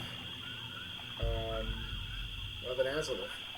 And it is, you create a 10-foot by 10-foot azalith floating like right. Where do you want to put it? Right here? Yeah, just float them right in there. Not just like to appear, like probably it would walk in ahead of us, so Well, I mean, you can't approach that area. Like minor illusions can't be walking, and also Azalith does not. I mean, Azalith has no discernible legs. The Azalith. yeah, we'll walk through the illusion as okay. like Yeah, you as can- like an minor entrance. illusions- I don't think minor illusions can mimic motion.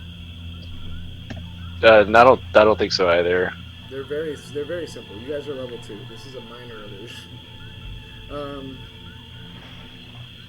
All right, cool. So so you guys both create. Who's doing which half? I'll do the top half, I guess. I was Okay, I'll do the bottom half. See, I was envisioning a vertical separation. Yeah, me too. That's where Zach's mind is. Alright, cool. So yeah, you guys create a perfectly aligned azalith that's 10 feet by 10 feet, and as you do that, you see the tentacle man say, "What is the meaning of this? What's going on here? What is this?" Let's go. And We're gonna walk through, like fucking. We're gonna make a show. Does anyone have like smoke or anything, like some fog or something? that we Not can- yet. I have fog. Yeah, let's throw some fog in there. I could press the digitation, some lights. so Let's you're make it in fucking- a nightclub. Yeah, we're Yeah. just doing a theatrical fucking entrance. Like I mean, that's our WWE style. background, so we're definitely putting on a show. So as the fog begins to flood in, and the lights are, strobing and everything's happening, the bear, wolf, and the drow and the tentacled man are all sort of looking around. The tentacled man illusion says, "What is the meaning of this insolence? What is happening here? I've never seen a stone of our Lord so large. What is this real? What? Ooh, ha! He's there. Do I? Go ahead. I have +5 persuasion. Does anyone else have anything higher? They have no idea you're there, by the way. So We're gonna walk in. All right, so let's walk in. I'm strumming my lyre like discordantly, and I'm going to roll a persuasion check. on who? Who are you trying to persuade? The group. The whole group? The dude who talked, probably, right? Yeah, everybody there. Okay. All right. Give me a roll. Plus your persuasion modifier.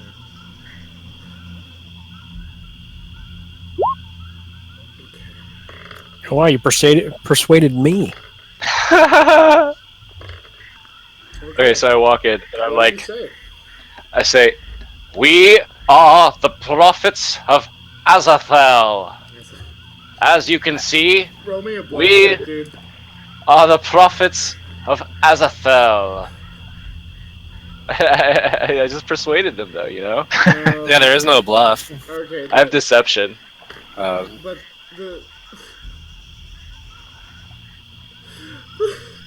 the tentacle man says, "Who is Azathel?" What's the guy's name? As a thought. Azathoth! We are the prophets of Azathoth! And as you can see, we are mighty. In most situations, I would find it hard to believe, considering you misnomered the Lord. But for some reason, I feel like I could trust you. What was that other thing you said? Mighty. Mighty. Well, why are you here, prophets? We need some tea. Here. OC real quick. So we're here to... Is this where the Destructo Orb is, by the way, Eric? Yeah, we were gonna destroy the thing. And in the center of the ruined pavilion, in between you and the group of adversaries, you can see a pink, purplish, glassish, crystal-seeming orb with a purple arcane hue about it. Okay. Sitting on top of a sort of pedestal. So I take the book out and I hand it to Theren. This is the Esotericism or whatever the hell. And I tell the cover, it's Esotericisms of the Third Kind. and then I explain to the others that we can disarm this orb and summon Azathoth here tonight. So wait, say that again because I'm getting distracted. Theren is, I gave him the book to try to take apart this orb so we can use it as a weapon. Okay. So wait, say that one more time because this person... This is what happened last week. This is what we planned last week when you stepped away. Okay, yeah. So say that one more time. One more time. Theren is going to disarm the orb so we can move it and use it as a weapon elsewhere. And then, I don't know, summon Azathoth or something? Okay. We use the cover of explaining this as we're going to summon Azathoth, but we're going to steal the orb. Okay, Yes. So you're trying to persuade the group of adversaries here that you need to take this destruct orb elsewhere. No, I think we're going to threaten that we're going to use it to summon the wrath of Azathoth if they don't leave or let us take it. These guys? No, they need to summon Azathoth here. This is where they have to summon Azathoth. So we have to take the Destructo Orb so they have room to summon him. That's what you're trying to tell them? Uh-huh. And we're gonna steal the orbs and take it elsewhere. We don't really have to summon Azathoth. So your goal is to steal the orb. Yeah. Okay.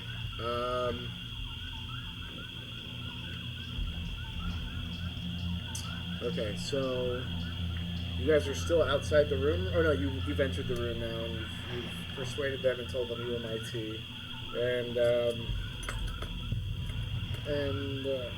now I guess I feel like don't you guys probably need to do a persuasion check for every big lie you're telling? Is one persuasion check gonna let you guys fool these people into just letting you do all this shit? Or don't you have to kind of all who's gonna be speaking and you can't just lie. I don't feel like you can't lie your way through this with one persuasion roll. No, certainly not. Okay.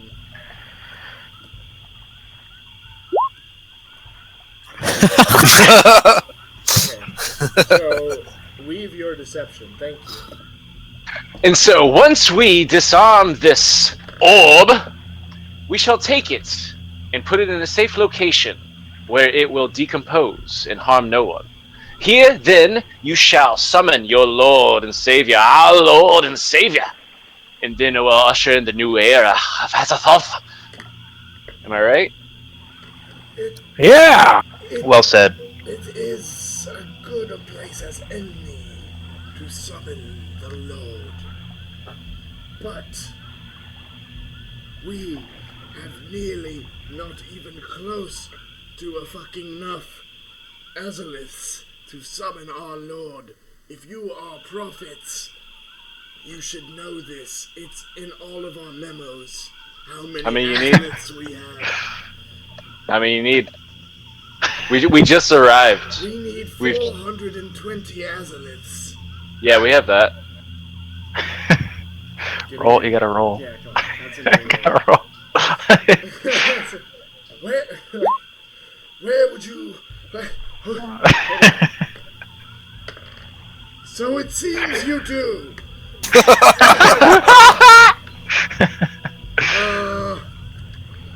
Well, then, if you have these stones, shouldn't you be doing the summoning? Yeah, dude, you do the honors. Well, very well. Give me the stones. They're underneath the building. Okay, well, I'll wait here for you to go get them. Cool. Guys, maybe we should just kill these guys. No, I mean they're underneath here, already arranged. It's been built into the ruins. Okay, well, go ahead and lead the way since you know all about it. Okay, so Theren here, he's going to disarm the orb. Here, you take this Azathoth, put it in the center. We're going to take the orb away, and then you guys will do the summoning. Why would I put that there? Why are you telling me to put things in places? We're the prophets. That's what we do. But I never seen. Can you do it? Someone do an intimidation? Yeah, okay. What do I have? I have 0, but I'll roll. Is someone? Yeah, right there. Ooh, I'm gonna roll Bardic Inspiration on you, Kimbo. You get a plus D6 if you want it. I wouldn't use it yet. Alright. So, Kimbo, what's your intimidation tactic? I just snap him. I say, just back the fuck up and listen to him. Do as he says, and we will proceed. Wait, what did you say you did? Kitty. What did you say you did to him? I said I told... You tried to I touch him? No. No, I just kind of like step forward and Okay. direct him away. Oh, jeez, I didn't mean to piss anyone off. I'm sorry. This guy's kind of a pussy. Well, he's incorporeal. He's kind of like just hanging out and like watching probably through a crystal or something somewhere else. Has the Dro said anything or done anything or looked at done it? Nope. Just chilling the whole time. He's just been sitting there with his hand resting on the top of this bear wolf creature, bipedal bear wolf creature's head as it squats next to him, scratching, giving it scritches. No. Alright, so we should start disarming this orb while we're talking to them and stuff. So we can get out of here quickly. Okay, so this is like you have the instructions on disarming the orb, and it requires a charge of magical energy to be run through it simultaneously through both of its east and west poles, for it to come unhooked from the pedestal that it's sitting on. It sort of looks like it's resting in a bird bath. But the book Esotericisms of the Third Kind tells you need to send 2 like charges of arcane energy through its east and west poles at the same time. If I play it a song and it encompasses the whole room with sound, can it hit both poles? So if I use Magic Missile and hit both sides with 2 of the 3 darts, does that work? It's a pretty small orb, but I mean, you can roll it. Well, actually, no, it's not a cantrip, so I don't want to burn a spell for that.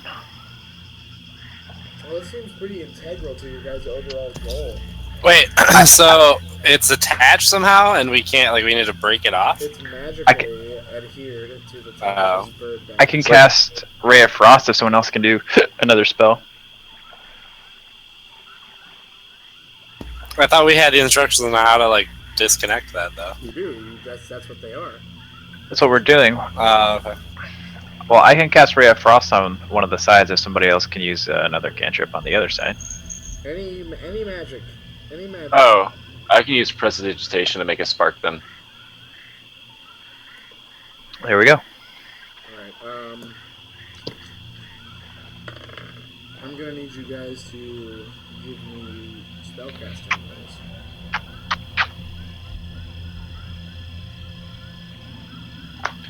With mods or no? Yes, please.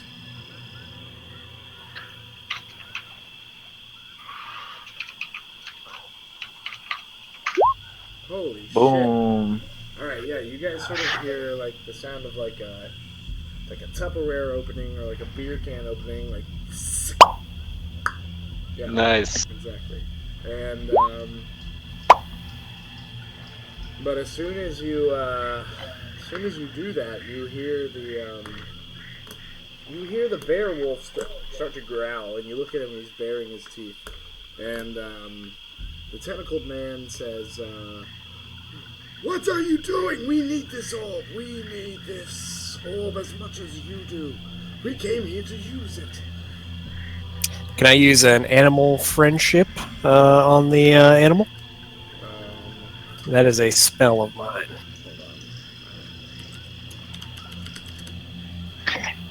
Wait, what animal? No. Is it not an animal? Am I doing the tadpole thing again? Yeah, you are. Well, damn it! It's a humanoid.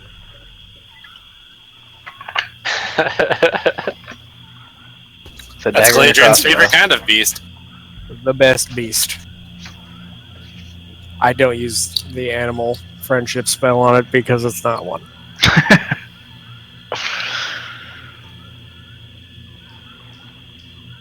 It's clearly pet-like and subservient to this drow, but it's not. It's just a lower species of bipedal. Well, I've already explained to him what the plan was, so I'm not sure why he's sort of confused. Because I guess that's true, but wait, I told you before we do this, you had to lead me to the stones. And as I said before, they're already mid-range for you. No, but show me. I haven't seen it. I told you they're follow that underneath cat. here. No, They're built into the ruins. Oh, but Remember? but 420? they're in the masonry of the. Who Uh-huh. built this for it? Oh, It's a long time coming, friend. We're the prophets, remember? The long game. how come I've never seen you at Azakon? Who knows? Oh, we're there. I know everyone at the high. I said Did we you just have arrived. VIP passes for the last 20 years. Yeah, see? We're in the backstage, man, homie. We're the high prophets. Okay. Hey, so just take a That's, couple steps back, and that's we're a going to be deception on our roll. way with this orb now, and you go on doing whatever you need to do. Thank you very much for your cooperation. It's been a pleasure. Can we get the fuck out now? Yeah, let's just take this orb and bounce. Yeah. So you guys leave. Where are you gonna go? Okay, let's go anywhere. Let's go back to the wizard and see what he's got to say about it. we You're gonna go back to land with his orb that he asked you guys to. Okay. Let's ask him if he's. We saved this orb from these Cthulhu monster and bear man. It's true, And let's his pet. spin it. Please fucking spin it. So you guys head back over to Rand's observatory.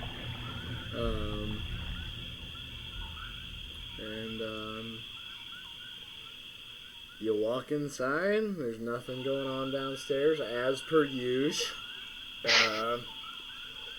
And go ahead and walk upstairs. And Rand is sitting there, sort of in the same. Rand! There's evil people in your ruins. We've saved the orb. Please help us. Mate, all kinds of people use those ruins. Last time I was walking through the bog, I saw 2 drifters having sex in there.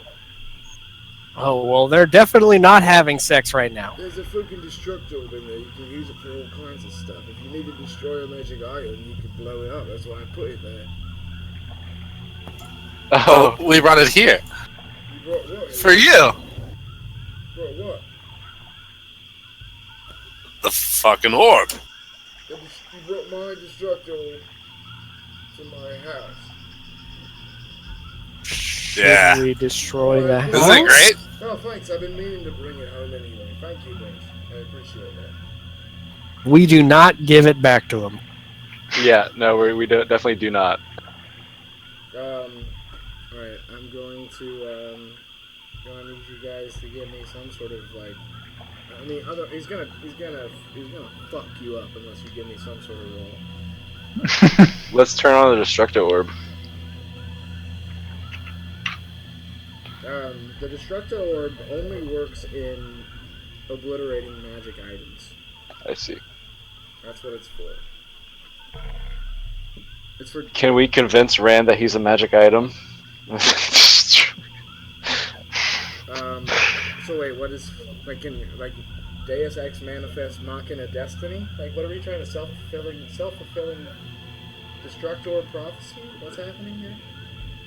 I was under the impression that the destructor was a little more powerful than just magic item destruction. No, all it does is obliterate like items that can't normally be blown up with a hammer or like something like that. It's magic and yeah. What are these gears next to us? Those gears? That's his telescope for his observatory. What should we do, guys? Can we look out at those guys over trying to summon the thing? Yeah, guys, I don't know what you guys thought a destructor was, but it's just It's a bit misleading on that name, I'm just saying. I mean, I thought it was like a nuke. No, he told you. Like, why would an established wizard leave a nuke in the middle of a bog where there's a bunch of sketchy people walking day and night for anyone to grab? Why would anyone leave anything anywhere? Raycon, let's go fight these fuckers. No, we definitely came back to the tower. But maybe we'll just take our leave again with the orb.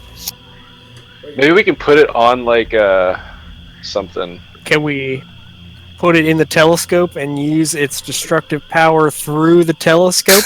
Oh hell yeah, death ray shit. Oh shit. Just No, snipe not magic items out of medicine people's roll living room. +6. That's not really how the destructo works. It's kind of like it's like, remember those can crushers? Like, you kind of just crush something with it, and it, like, if it's magical, it'll sort of like break to pieces. Oh man, we're really new on the scene, huh? Damn. Yeah, like, it's not a powerful thing whatsoever. It's just used to destroy magical items. Alright, well, we can destroy the thing right here then, right? Oh yeah, absolutely. You have to mount the destructor somewhere. So it's not going to do like structural damage to the shit around us, basically. No, It's just... no, it destroys magic. Like, I don't know how many times I gotta say the same thing.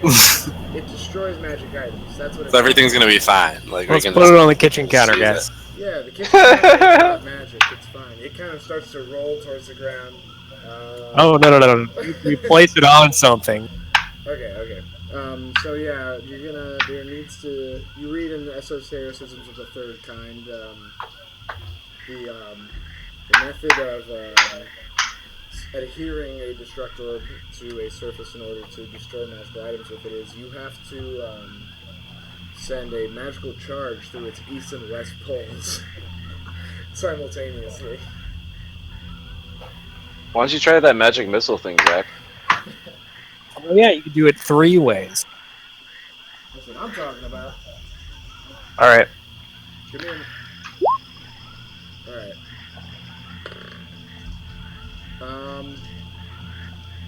Yeah. One missile goes to the right pole. One missile kind of just veers off a little bit over the orb, and the other one goes straight into the left pole. And Boom. you hear a sound, and the destructor orb is now adhered to the kitchen counter. Nice. All right, Nailed so the dudes have the Azathoth, so No, you have the Azalith. really? I thought we gave it to them in exchange. No, you never gave it to them. You just told them there was 420 Azaliths built into the building. And then we Yeah. took the orb, and then we left. Yeah. And the Azathoth. Nice. Okay, good. So yeah, you have the Azalith, and you have the Destructor mounted and ready to use in Rand's observatory. So, go ahead, Kyle. I was gonna say, did we tell Rand that these people are probably some cultists that have to do with this item that we're trying to destroy down in the ruins? Can we tell him? Did we tell him that, or did we just say like, "Hey, these dudes fucking down there"? We probably should tell them that stuff. Rand, sir, there are some shady folk that are You've probably already cultists. told. Wait, hold on, cultists. Wait, what kind? Of a cult of Azathoth? Yeah. I believe so. We did some trickery moves on them. You said they were at my pavilion I believe so, sir. with my They're- stone. Yeah, well, they were to use it. yeah, Using they're under the impression that they're about to summon Azathoth. But are they or aren't they? Are they going to summon the bloody ender of the universe? Or not? We think they think they're going to. They're certainly not going to. Alright, well, it seems like problem solved for me. Well, what they have down there? How many? How many, first of all? Tell me that. Well, this is the one who is a little corporeal, well, a little not really there, but kind of there. And then there What do was he a look like? buddy. What do he look like? Did you tell us what he's like? Cthulhu Tentacles? looking? Oh yeah, it's floating tentacle face man. Sounds to me like a mind flayer. I believe that's he has tentacles coming from his. What color was his skin? Was it like a bluish purple? Maybe a green? Yes. Yes. That's a mind flayer. That's denizen of the Underdark, a highly manipulative, evil being. Well, Manipulative, I see.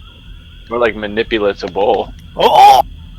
Well, they can't all be excellent manipulators. That wasn't one of their finest ranks. You know, not everybody's a shining star. Alright, so what else did they have with them? If they had wait, you said the mind flayer was a projection, huh? Yes. Yes, So he what- was. What did they have? Who do they have doing their dirty work for them now? Is it still There was a little drow there and a little animalistic buddy. a drow? Bipedal. A drow, another denizen of the Underdark. Oh, and he had one of his bloody pets with him. You know what that is, right? A quagga. Well, I'm sure we would have fucked him up if we would have fought him, but we Quaggas decided are the not to. Slaves of the Underdark, mate. Quaggas work for everybody for free. They are the slaves of the Underdark.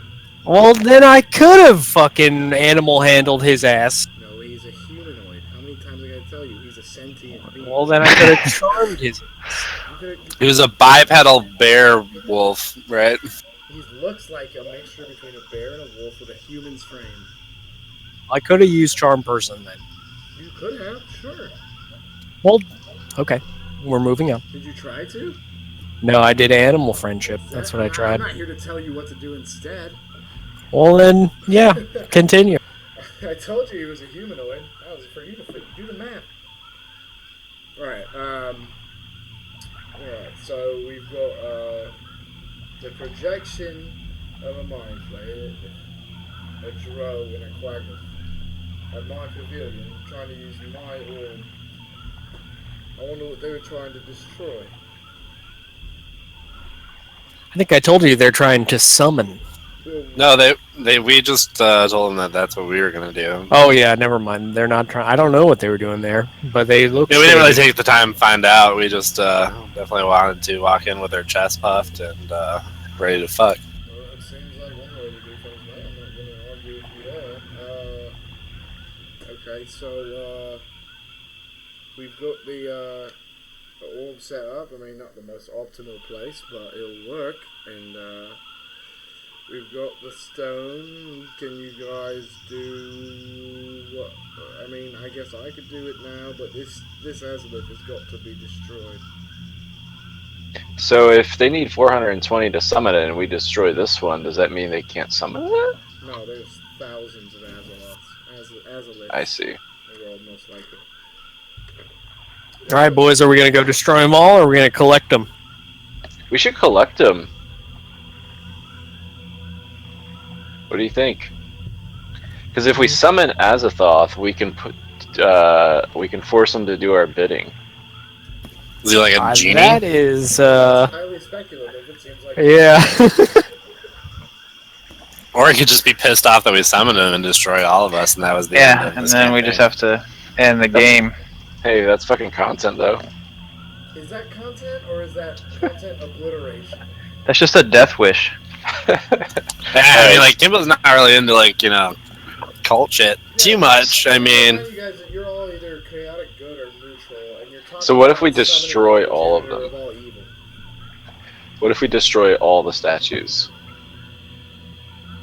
I mean, that's a thing you could do. That's That a sounds lot fun. of things. Let's destroy them. Starting with this one. I mean, I'm sure if we're locating them, we're going to be fighting cultists who have concentrations of them, so it's not like we're going to do like 420 individual missions to destroy all these. Oh, we're definitely doing 420. That's only 8 years, man. Alright, so, are we destroying the stone? Yeah. Aye, aye, Captain. Alright, who's Maybe some shit will happen. Who's gonna do the honors? So we literally just smash the orb on top of magic shit and it falls apart. Who's going to do the honors? Can we use the orb to destroy itself? Do we need gloves? Or are they... Use the orb to destroy itself? Why are you... Sorry, I'm confused. You're using It's- the orb to destroy the azimuth. I misspoke, shut up. Orb. I'm just making sure. Everybody- Do we, like, need, like, gloves to put the thing in? I mean, no, man. This is like, what does this look like? A hospital? You think there's vinyl gloves at the ready? I know it's stuck to the kitchen counter. I know that much. No, man. This is a simple destructive. I'll destroy it. I'll do it. I believe in you, Theren. Alright, so Theren, you walk up to the destruct orb with this magic item, and as it starts to sense that you have a magic item with you, it starts to vibrate a little bit, and you hear like a on the table, but it doesn't make sense because it's clearly like adhered to the table magically. And then as you get closer and closer with the azimuth, a small little sort of hole starts to open up, the exact size of it in the destruct orb.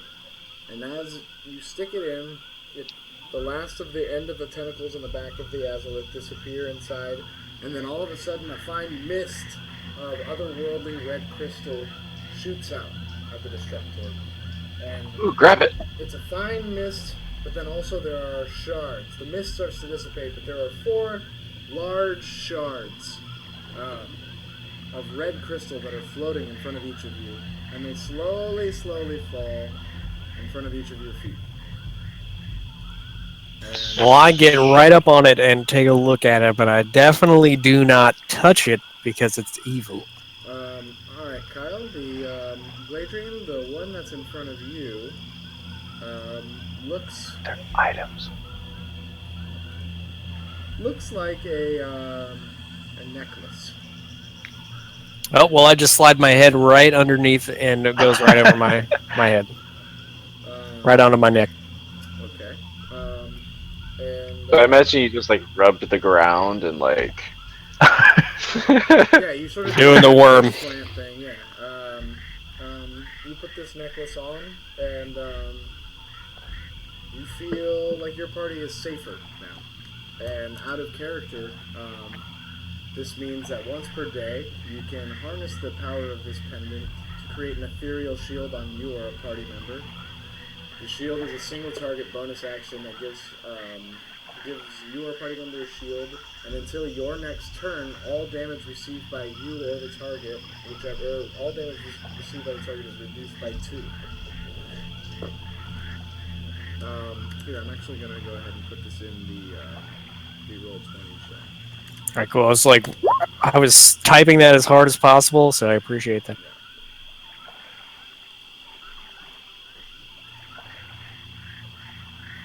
Ooh. Okay. The one in front of you, Aergi, is a small, soft-angled, pillowy, triangular crystal, and you recognize it to be in the shape of a plectrum. A plectrum. A picking instrument you use to play your lyre. It's the pick of destiny! Or your lute. What? And with this, once per day, you can use this plectrum to play a haunting song. The haunting song is a single target bonus action that causes a unit to be frightened for 2 turns if it fails a wisdom saving throw. Ooh, spooky. It's like a goth pick thing. It's basically like a soft version of your discordant things, or dissident whispers, or whatever kind of. Sick. Thank you. Yeah. In front of you. Aergi whispers to the orb. the orb actually winks at you, which is weird. But, It has an eye. It doesn't. That's the weird part. So in front of you, Theren, is a small ring, and with that ring, once per day, you can use it to silence an enemy. If it fails, it's a single target silence rather than the AoE silence that usually is a wizard spell.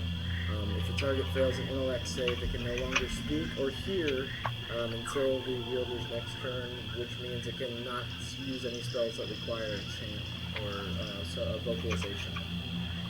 Nice. And it also can't hear awesome. direction or anything from, so you get to silence a unit of your choice for a turn until your next turn. Sick. And then in front of you, Kimbo, is the item I think I might be most proud of. The Azalith Brace. And this is a bracelet, a small red bracelet. And once a day, you can harness the power of this to ensure your martial arts combo strike hits. Nice. So when you hit with a regular attack, you can then declare your intent to use the bracer's power, and if you use it, your martial arts combo is an automatic hit. Word. Good. And those are your Azalith items. Those are your Azalith shards, boys. Alright, suddenly pursuing more of these and destroying them with this orb seems kind of appetizing. Yeah, absolutely. So, as you are all putting on your new items and getting used to the feel of the newly attuned magic running through your blood, you hear a on Rand's door coming from downstairs. And you can hear a muffled voice that's saying, "Hey, let me in! It's queer! Let me in! It's queer! It's who? Queer? Who? It's queer!" Queer. That'd be Captain Quell, friends. I go down to the door. Did you guys all look at the image, by the way, that I put in Roll20 chat? That's your items. You should save that. Yeah, That's nice. I love that. You do? Thanks for making this cool little page here. Yeah, that's Yeah, I amazing. saved it on my desktop. It's my background. I should make a PDF so I can copy and paste the text. I do have a PDF version. I don't have it with me. I'll have to send it to you tomorrow. That's word. But yeah, so you hear that knocking at the door. You said, Kimbo, you said you were going to go down and check it out? Yeah, dude, I'm a fan of Quell. He's my homie, so I'm gonna go see what's up to. I recognize his voice. I turn into a dog and follow. Love it. I'll just follow. Oh, dude, I'm gonna go see the Jehovah's Witness at my door and with my dog. And It's just a classic scenario. A couple of butt wags are thrown in there. Yeah. I'm gonna play like a nice song while we get on the stairs. Alright. So, you open the door, yeah? Or you... Yeah. Okay. I mean, I'm just checking it out. Wait, who was he calling for, though? He wasn't calling for No. anybody, he just said open Nobody. up. It's Quell. Oh, okay. Well, yeah, open up. What's up, dude? He says, "Oh." He's obviously sweaty, obviously distraught. He's got his hands on his knees. He's hunched over. As hunched over as a little dwarf man can be. I just point at him and I look like, let me guess, man. Cultists. No, no. Something really weird has happened. It started from Whaley Farm. It went through town. You need to come back as quickly as possible to Dunware. Oh shit. They told me I'd find you here. Can you explain what happened? Something huge started blazing through town, stepping on things, stepping on women, children, buildings. Things are in disarray. We checked it out. It came from Whaley's farm. There's hundreds of small hooved tracks coming from Whaley Farm, and they start at the barn. That sounds pretty urgent. We should leave now. Exploded. What do you mean exploded? What is an explosion? There's fragments of wood all over the place around where the barn used to be. The roof is in a pile. Let's go check out the farm, guys. Yeah, let's go. Didn't he want us to go to Dunware though? Oh, never mind. Let's go to Dunware, guys. There's nothing going on at the farm. Just a fucking big pile of mess where the barn used to be and everything else untouched. A couple Is there a hole? Which was weird. Well, no, To Dunware. Yeah. Let's do it, man. There's what looks like hundreds of goat feet, all walking in a tight succession from where the barn explosion took place. This sounds like the army of Azeroth, Phil. Let's go to the Dunware. Yeah, dude, we gotta get some more Azalith capsules to bust open and see what prizes Oh yeah, we true. Let's go searching for those. Kyle's so gullible. You guys can tell Kyle to do that. That's true. You could. Literally, every time somebody makes a suggestion, Gladrien's like, "Let's go do that." He just says yes to the last I'm thing. used to hanging out by myself, you know. Let's settle down and start a pub. I'll be like, Oh, pub. Let's do the pub. let's get naked and sit in a circle. All right, that's a little too far, friend. All right. How about can I propose a 5-minute cigarette break? Would anybody be interested in that? that's fine with that. I need to get a Yeah. charger for my little e-cig anyway. Alright, let's do it. I might have a bowl of weed at the end of this. Whoa, Let's what? find out. Woo! That's illegal! All right, Wait, what? I didn't say that. You guys are so gullible. I'm gonna go smoke a bowl of spice. That was a funny joke. Fuck spice. Fuck it. I'm kidding. I'm gonna smoke some weed. Oh no, cigarettes. You said, yeah. Be right back. Big fucking bowl of tobacco.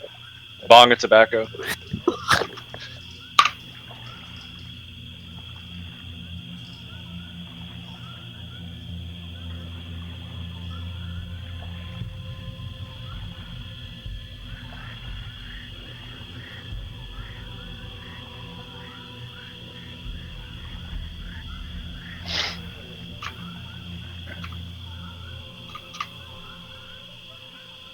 I got one in my car.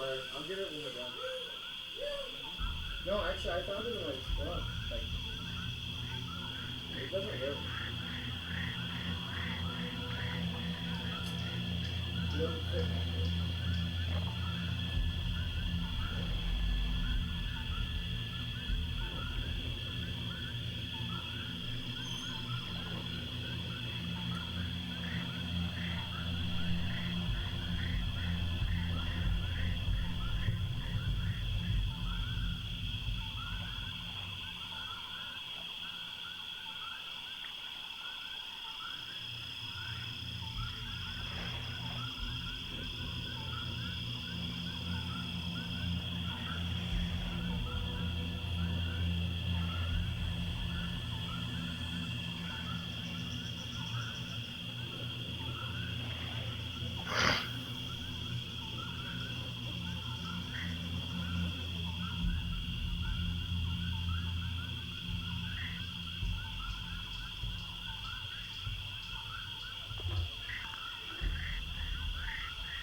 Well, friends, it sounds like nighttime.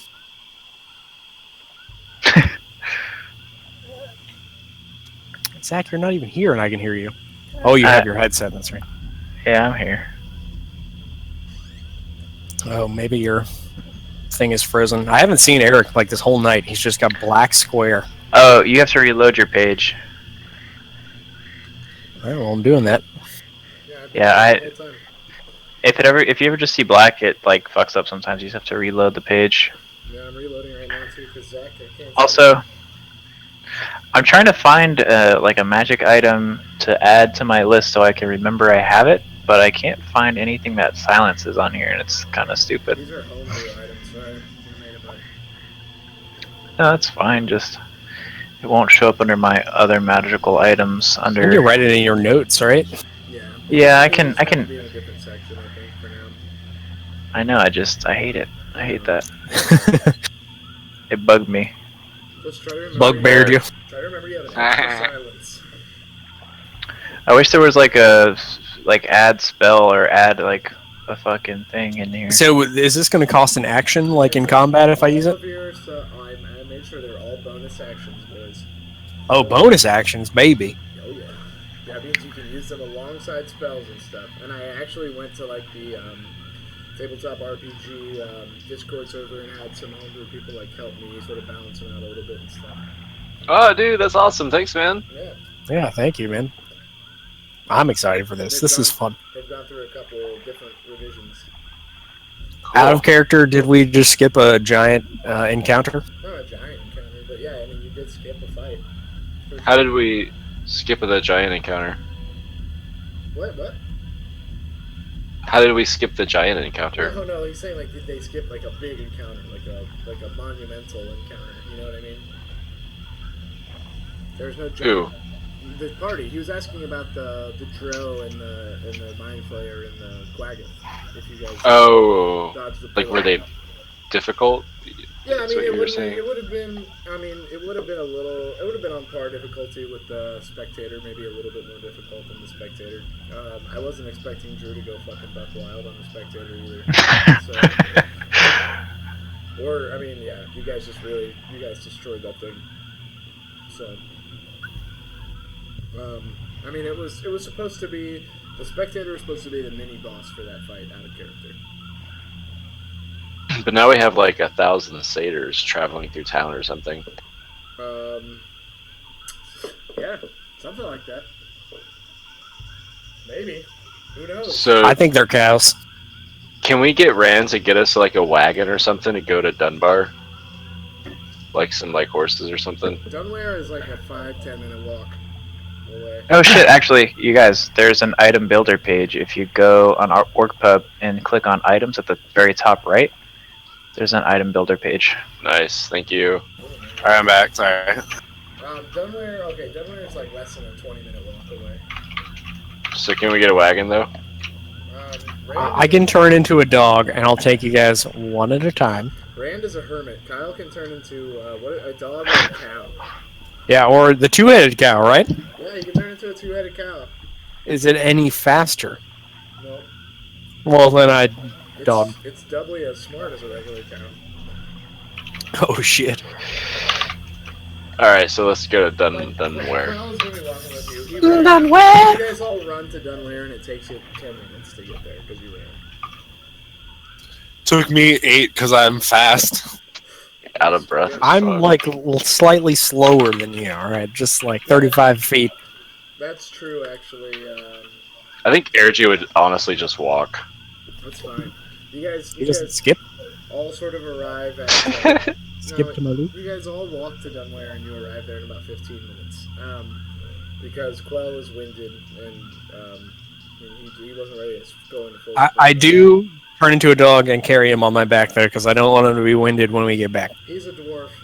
You become an enlarged greedy, and he's able to fit on your back. And as you're leaving, Rand says, Oh, well, that's just fucking adorable, mate. Look at that. A big creedy with a little dwarf riding on the back of him. And I do a little butt whack. Oh, big creedy, you're such a cute, bigger version of my dog, even though you're an elf, man, I know.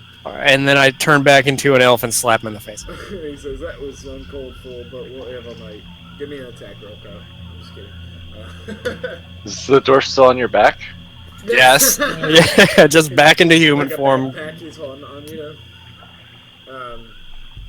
Anyway, so yeah, you guys get to Dunware in about 15 minutes. And you notice that, first of all, as you arrive at Dunware, Captain Quell gets flagged down by a family with this crying child with blood and a broken leg, and he goes over to help them as you first walk into town. As you get back into the main square of Dunware, Mayor Glenn's house has a bunch of people sort of picketing and screaming at it outside, like almost as if he hasn't spoken to the people since this disaster happened. And then also you can see that basically everything is shut down. The city has been damaged heavily. There's smoke pluming from buildings, people groaning in the streets. The air is rife with the smell of blood and sweat. And the streets are just not bustling like usual. There's people crowded in little places, but mostly doors are locked, windows are boarded, people are inside. Shops are closed. There's a large group of people sort of picketing outside the Mayor Glenn's house, and then also the Frog and Flagon is open for business, and there are people sort of going in and out of that as well. Wait, so the pub's open? Correct.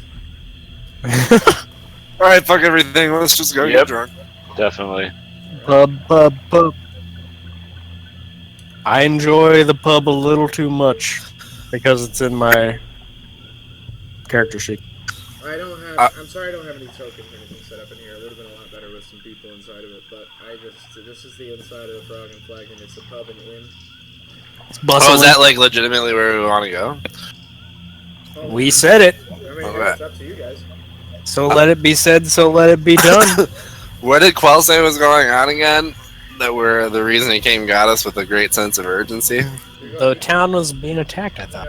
I think an ale is greater sense of urgency, He knows honestly. you guys are strong. He's seen you guys beat up goblins and shit. He knows you're stronger than him, and he heard you were. Right, so was that happening at the bar, though, is my question? The shit that we're going to investigate? That shit already happened, and no, the bar was untouched by it. The pub did not get affected by the rampage of whatever happened through Dunware. Alright, so, Alright, so we're clearly we looking need to kick some ass. We're trying to figure out what happened then, right? Because we don't know yet. So in the bar, you've got a heavy-set human woman in her 50s or so behind the bar. She's serving up drinks to the patrons. Can we get some pub Pitches a music? pen. What'd you say? Can we get some pub music? I thought you said, can we get some pictures of that? No, I said Kimbo pitches a tent. As he would.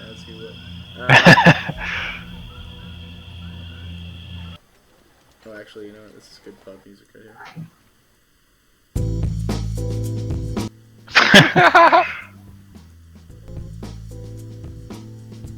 It's like that little lounge for you. Yeah. I like it. I'm into it. Well, it's very Persona. Yes, it is. Alright, so, yeah, you guys are in the pub. There's a heavy-set human woman serving up drinks from behind the bar. There's a couple at the end of the bar. A younger couple, a human, and what looks to be a half-elf woman are sort of just making out drunk. There's two other older human men at the bar ogling the bartender that are also pitching tents underneath the bar. At this table over here, you see a few people in yellow robes, all sort of solemnly enjoying ale, sort of speaking in a hushed, whispered tone. At this table here, you see a gnome sitting at the head of the table with like a 1,000-yard stare, just sort of quietly, almost like shivering. And this table's empty. And inside, basically all of the seats at the bar are full with human patrons. The people at this yellow robe table are a very diverse group of mixed races and stuff like that. You can see another half orc. This is a green orc. You can see a drow. You can see a human, and then sort of a very beautiful statuesque type human that is almost too pretty to be human. And they're sort of all just hanging out there. Here, this gnome. As you notice all those people, you look back over to the gnome's table that's sitting alone, and he's begun to cry. So, friends, I believe this gnome may know what happened here. So let's order a round of the coldest ales and then talk to the gnome, I guess. All right. So yeah, she's got ales for you. She says, "What would you like, boys? Bitter or sweet ale?"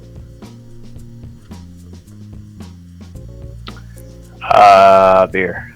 Yes. Beer, please. I'll take a sweet ale because I've not tried it.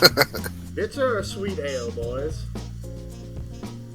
That sounds great. Thank you. Yeah. Alright, Both. Sweet ale. Both in one. She gives you guys a 50-50. She gives you guys bittersweet ales. Yeah, you guys take a sip of your ales, and you get a nice malty flavor up front with just a subtle hint of a hop on the back, and I'm sitting right there, by the way. they're refreshing. They're delicious, actually. You guys all find your beers to be delicious, and she says, "Those are on there, loves. Those are called the Dunware pair. That's a mixture of our bitter and a mixture of our sweet." How are you making beer when everyone else is so fucked up outside? Oh, love, this is my job. When people get mad here, when people get upset, Karen is always here to feed them up a lager or an ale or a vodka or whatever they want. I'll take it. Wait, what? You went all? All of them. All three. She gives you a lager ale vodka. I'm enjoying all three. Alright, so she looks at Aergi, who ordered, right? Yeah. And she says, that'll be 20 silver pieces, love. All right. And then Silver? I put down 10 gold. What is the conversion rate? Don't worry about it. It's like 10 silver to 1 gold. Yeah, something, yeah. Kyle wants to min-max his economic Call of Cthulhu. You don't understand. I Experience. play Civilization. I need that. Alright, so it's 10 silver per gold piece, and it was, what, 24 gold pieces, she said? Yeah, I put down 10 gold. So that's 100 silver. And she says, Yeah. wait, are you sure you didn't leave a little too much, love? We're set for the night, boys. Mm-hmm. And yeah, and then she winks at you, Aergi, and then she kind of looks Kimbo up and down, sees the big orc boner in his pants, and she looks at you and she goes, "Rrrr. We don't get many little half orcs around here. Which one was it, your mum or your dad?" Which one was that? what? Aww. Which one was the big dick? I mean, the green skin, love. That was my mother. But you're not green, are you? She must have not been either. Nah. That, I like melanin, you know? She winks at you and says, "I like my savages with an earthy tone anyway." This is getting weird. Yeah, I'm not about to bone RP with Eric, so I'm just gonna have to just gonna nod at her, you know, maybe stick my chest out a little bit. You hear the Flirt. sound of water droplets falling behind the bar. I'm just kidding. Your boner slams the table. Your boner gets a life of its own and bashes through the bar, and you make sweet, passionate love to this fat, middle-aged bartender. I'm going to need to remember that, and I'm gonna use my swollen orc boner for my unarmed combo attack next. You definitely got a big one. Everybody can tell by your giant boner you have for this fat, middle-aged bartender. We can all see it. Everybody knows. Oh, let's order some drinks for the gnome. Get them all buttered up. How many drinks does a gnome need? How many? let's get him like 3 vodkas. Dude, where'd my sick jazz scenario go? Oh, I'm sorry. It must have not been looping. Maybe. There you I go. need it in my life. So we'll get Nomi Man 3 vodkas, and we'll start talking to him about some stuff, and then slowly work it into some more like deeper shit. All right. So you're buying 3 more vodkas. Yeah, for the gnome. All right. You go order 3 vodkas. I mean, I command it, so from the wait staff. All right. Know what I mean? Karen pours you up 3 vodkas, and she says, "Here you go, love. No charge." And she winks at all of you at the same time. So She has 3 eyes. 4 eyes. 4 of you. Four eyes. She's wearing glasses. She's wearing glasses and she blinks, and you guys all.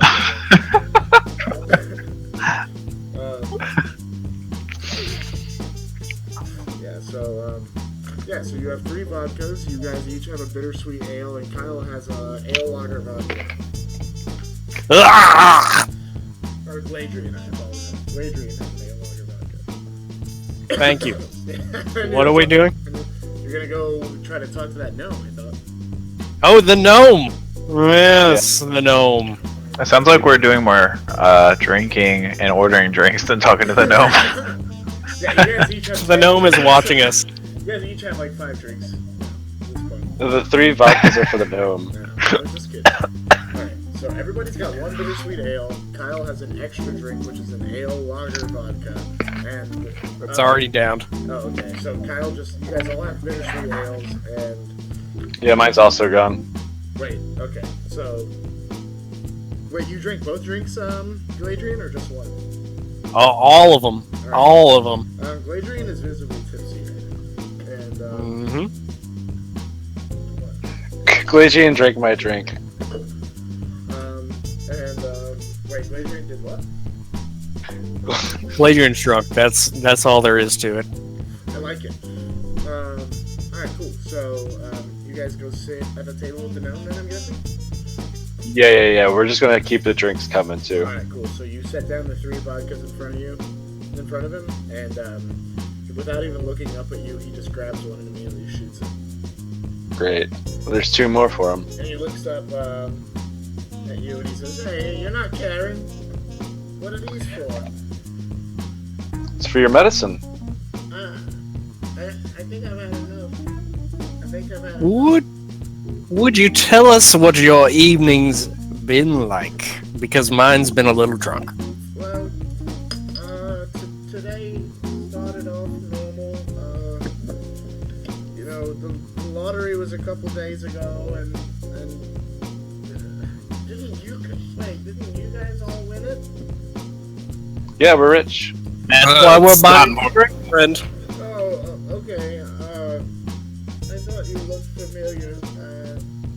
Yeah, so today was a normal day, except not really, because last night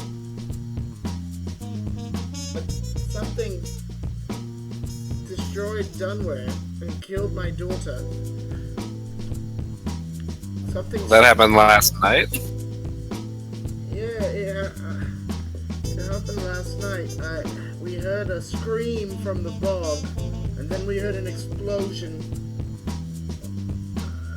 near the farmlands, and then suddenly the town was being destroyed. Would you like us to get you a new daughter? No, I didn't. It was hard raising the first one, but she was finally adult. She was doing well for herself. Would you pay us money to fix your problems? I don't have much money, sirs. Wait. Hold on. What destroyed the town last night? It was invisible. We couldn't Huh. see it. We couldn't. Did anyone else see it? No one saw it. Nobody could see it. I don't believe him. We couldn't stop it. It was, Can we intimidate the motherfucker here? Yeah, of course. I look over at Kimbo, obviously Wait, ready he to is intimidate. He is drunk though, so you're gonna have disadvantage on that intimidate roll. Wait, I don't want to intimidate him. I just want to know what happened. Well, I'm gonna intimidate him then. Yeah, that's good. Alright, well, give me an intimidation roll, Gladrien. I'm gonna sing a song and give you my Bardic chat has advantage. disappeared. Well, what you say? My chat has disappeared. I only have the map. There's here. a tab. There's a tab on the top right part of the window screen. Yeah, by the scroll bar. Alright. All right, Found it. he got it. Give me an intimidation roll. Hey, I give you Bardic Inspiration so you can get a plus Might as 1d6. A plus what? 1d6. Roll a d6 for me, Kyle, if you want to add to that. Because you have to, if you want. Alright. It only lasts 10 minutes. So the gnome is now crying. What do you want from me, scary elf? I just lost my daughter and my home is destroyed. What do you want? Motherfucker, tell me what to do! I don't know what to do. The yellow rogues showed up. Do you see them over there? After this The happened- rogue! What? The rogue! The what? I don't know, you said The yellow rogue. No, I said the yellow robes. Oh, the yellow ropes. Hmm. After the disaster, the yellow robes showed up, and they've been inside Mayor Glenn's house, coming in and out. What do the yellow robes do? Why should I tell you? Alright, guys, let's go to the mayor's house. I'm drunk. Yep, let's go. Yeah, Fight let's him. Alright. We can get the yellow robes. Cause that's Come the on, only gnome. people that- There is a table of The only- yellow robes in the bar right now. Oh, wait. So let's invite them out for a cigarette and then like knock them out and take their robes and go into the mayor's house. Or just find out what they're doing, maybe. Yeah, that could Oh, work yeah, too. let's go see what the yellow robes are up to. Let's just let's do that. So, Alright. Aergi steps up to the table full of yellow robes and he says, hi, would you guys like to partake in some fine tobaccos? I picked up a blah blah blah. And, A pack of menthols. thank you. And they say, "Oh, menthols." You hear the drow say, he said, "We don't have anything minty in my home. I'm finally starting to explore the pleasures of this mortal plane." Well, let's explore the pleasure of a cool menthol cigarette outside, shall we? All right, Out back? He stands up, and the rest of the table sort of follows suit. You can tell these Yellow people suit? They don't really get out of the office much or whatever. So let's go out back, talk to them, see what their motives are, and if they suck, we can like take their robes and go talk to the mayor. How's that sound? Yes. Alright, so you guys head over to, you see in between here, this little alleyway between the inn section and the pub section. You guys are standing in that while smoking a cigarette with a couple yellow robes. And what are you guys saying? What happens? So what are you guys doing in the pub? The drow speaks up again and says, what did he sound like? I forgot his voice already. He said, Flamboyant. he said, oh, well, we work for a clandestine organization, and, well, I mean, I can't really tell you much more than that, but you see what happened to the town, yeah? We're here to sort of find out exactly what happened, because nobody can really tell us. Oh, hey, we were trying to do the same thing, actually. Oh, okay, well, you guys seem to be stronger, a little bit more powerful than the, normal people we run into, the average person we run into here in Dunware. Oh, no, stop. Oh, I mean, Can I interrupt all of you and just say, I love the music of this pub? I'm glad. It's pretty good. So that's what the drow says. He's the only one really of the yellow robes who's spoken to you guys. You can tell he's kind of an eccentric guy. Well, maybe we could work on this mystery together. Yeah, we have a wagon. I mean, we're all just initiates. We're just here to sort of see how this all goes, you know? Oh, can you take us to your leader? I could. Can you tell us who you report to, so then we can contact them on our own? I'll tell you this much. They're talking, Can I intimidate them? They're talking to the mayor. All bosses are talking to the mayor right now. So let's go to the mayor. Wait, were we gonna take these guys' robes? Nah, dog. Do we even need to though? Yeah, Wait. No, they were not bad guys, right? Oh, you guys, I've got what is it? Disguise self. I can totally just disguise myself in their clothing. Yeah, I also have that. Shane and I can pose as the Yes. what are they? Yellow what? robe. Yellow robes. That's what you know. I have 2 eyes, and I watch them do that. Well, I mean, if you have 2 disguised, if you have 2 yellow robes with you, they can probably vouch for you. So, Aergi and Theren are both disguised as yellow robes right now? Yeah, well, we leave like the presence of the real yellow robes, obviously. Yeah. So So you walk around in the corner of the alley or something and try yeah, just like go somewhere else so no one can see us, and Okay. yeah, and then meet back And up head with the to- boys? it's at the mayor's, I guess. Then Okay. Yeah. we'll So meet at the mayor's. So you guys all 4 meet up in the crowd outside the mayor's,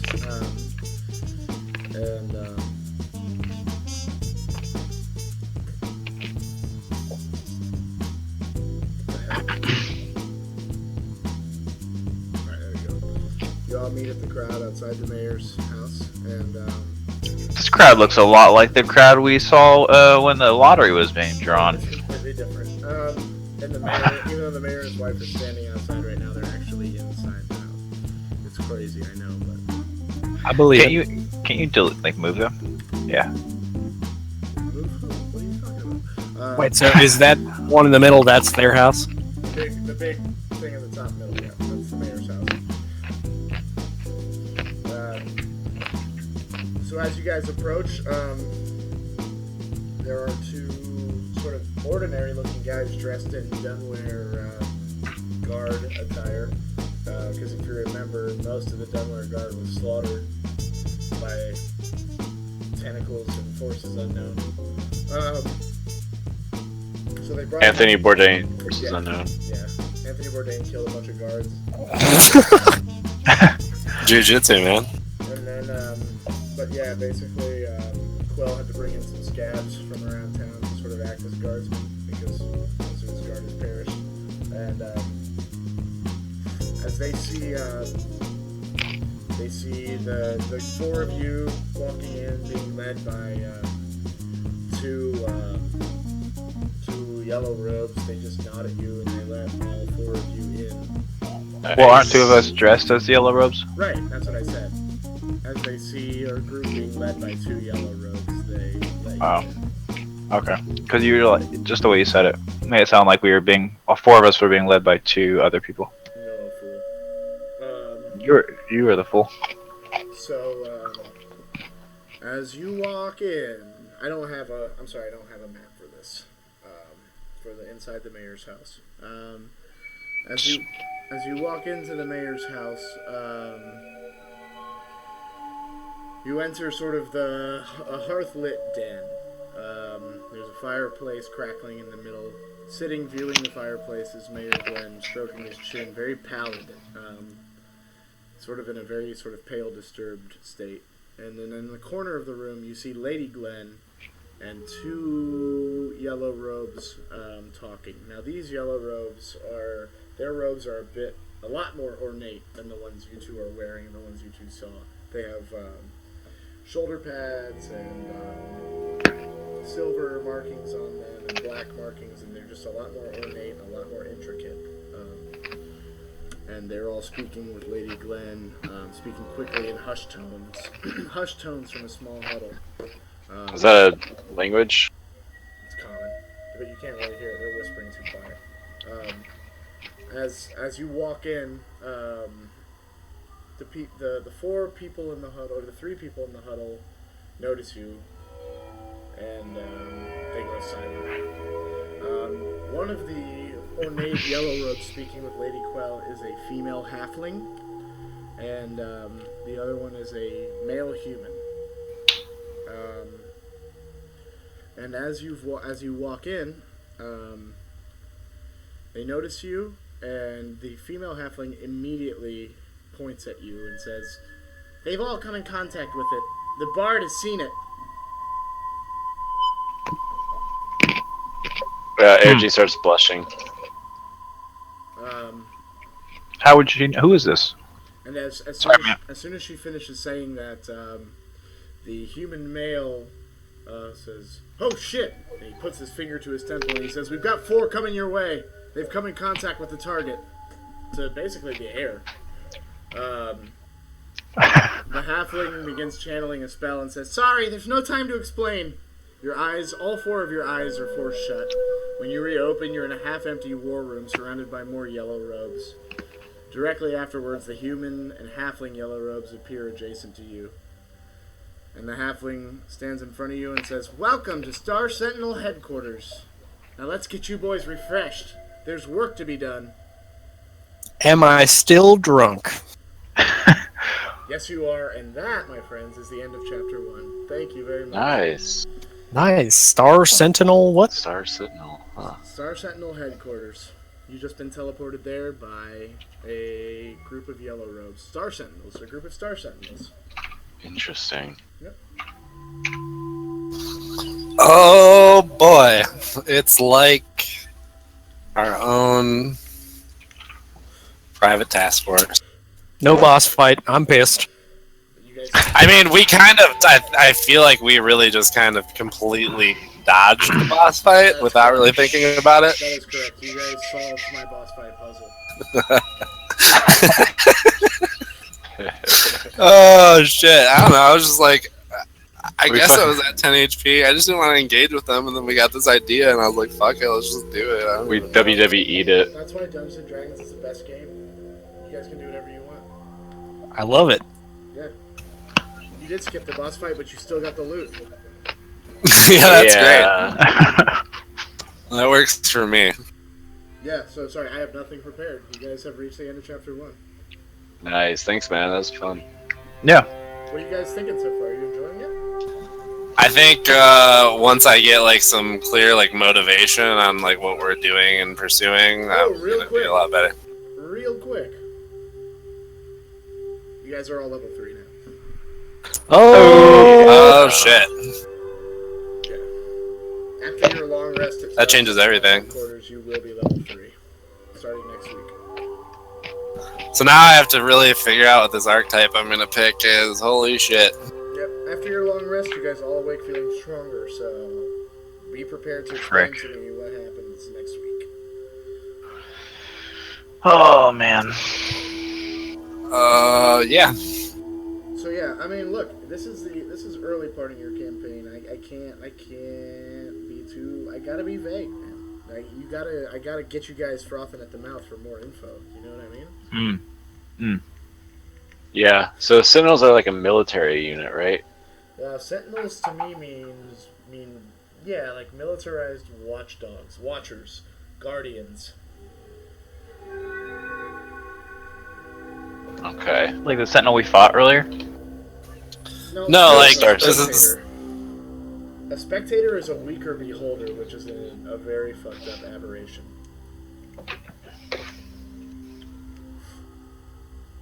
Yeah, you guys just Alright, where's my level? killed my mini boss and skipped the boss. So good job, and you still got your magic items from it. Effective. Very. That's nice. I was really relieved when you guys decided to destroy the crystal because I wasn't sure how I was going to give you guys pieces of an azalith as loot with all this shit I prepared.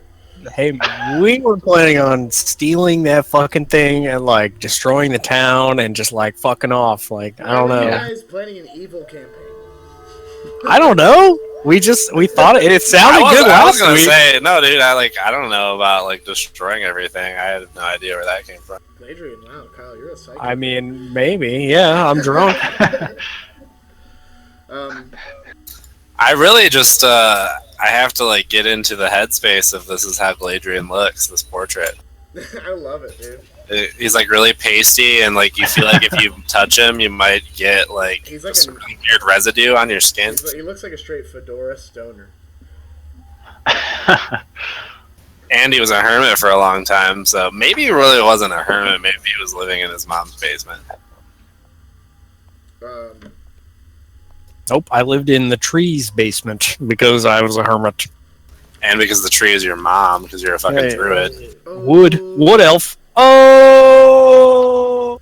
Alright, guys, hold on. Everybody still in Roll20 chat? I just finished my my detailed painting of Aergi the Bard, so check it out in Roll20 chat.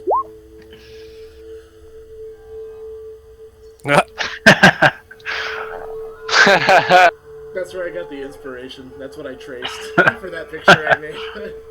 That's awesome. Very chiaroscuro. Dude, doesn't Shane have a long beard now though? Does Aergi have a long beard? Nah. No beard. RPing a baby-faced man. Yeah. Half elf. Elves are usually more for like goatees and mustaches, you know, more trimmed, groomed facial hair. Oh man, there's so many fucking spells to choose from now. It's stupid. I would recommend, if Shane's up for it, having him sort of help you guys level up to 3 because he's our resident veteran. Well, I think you should probably there should be a little bit of talk about what you guys pick, so you can kind of do different things too. Yeah, I mean, you guys are gonna be spieling to me what your level 3 is at the beginning of next week, like you did with level 2. So yeah, make sure you basically keep track of what that is. I think I'm gonna start asking Reddit questions about combat too, because I feel like I'm still just missing something. Not only that, use the I'll post a link in Discord either tonight or tomorrow for the tabletop RPG channel or server I was in that was helping me answer some questions too. But yeah, so yeah. Was it like a Discord channel? It's a Discord server, yeah. Oh. It has a bunch of different channels. I was like in the homebrew channel asking for help, like refining these items a little bit to like make them balanced for level 3 characters.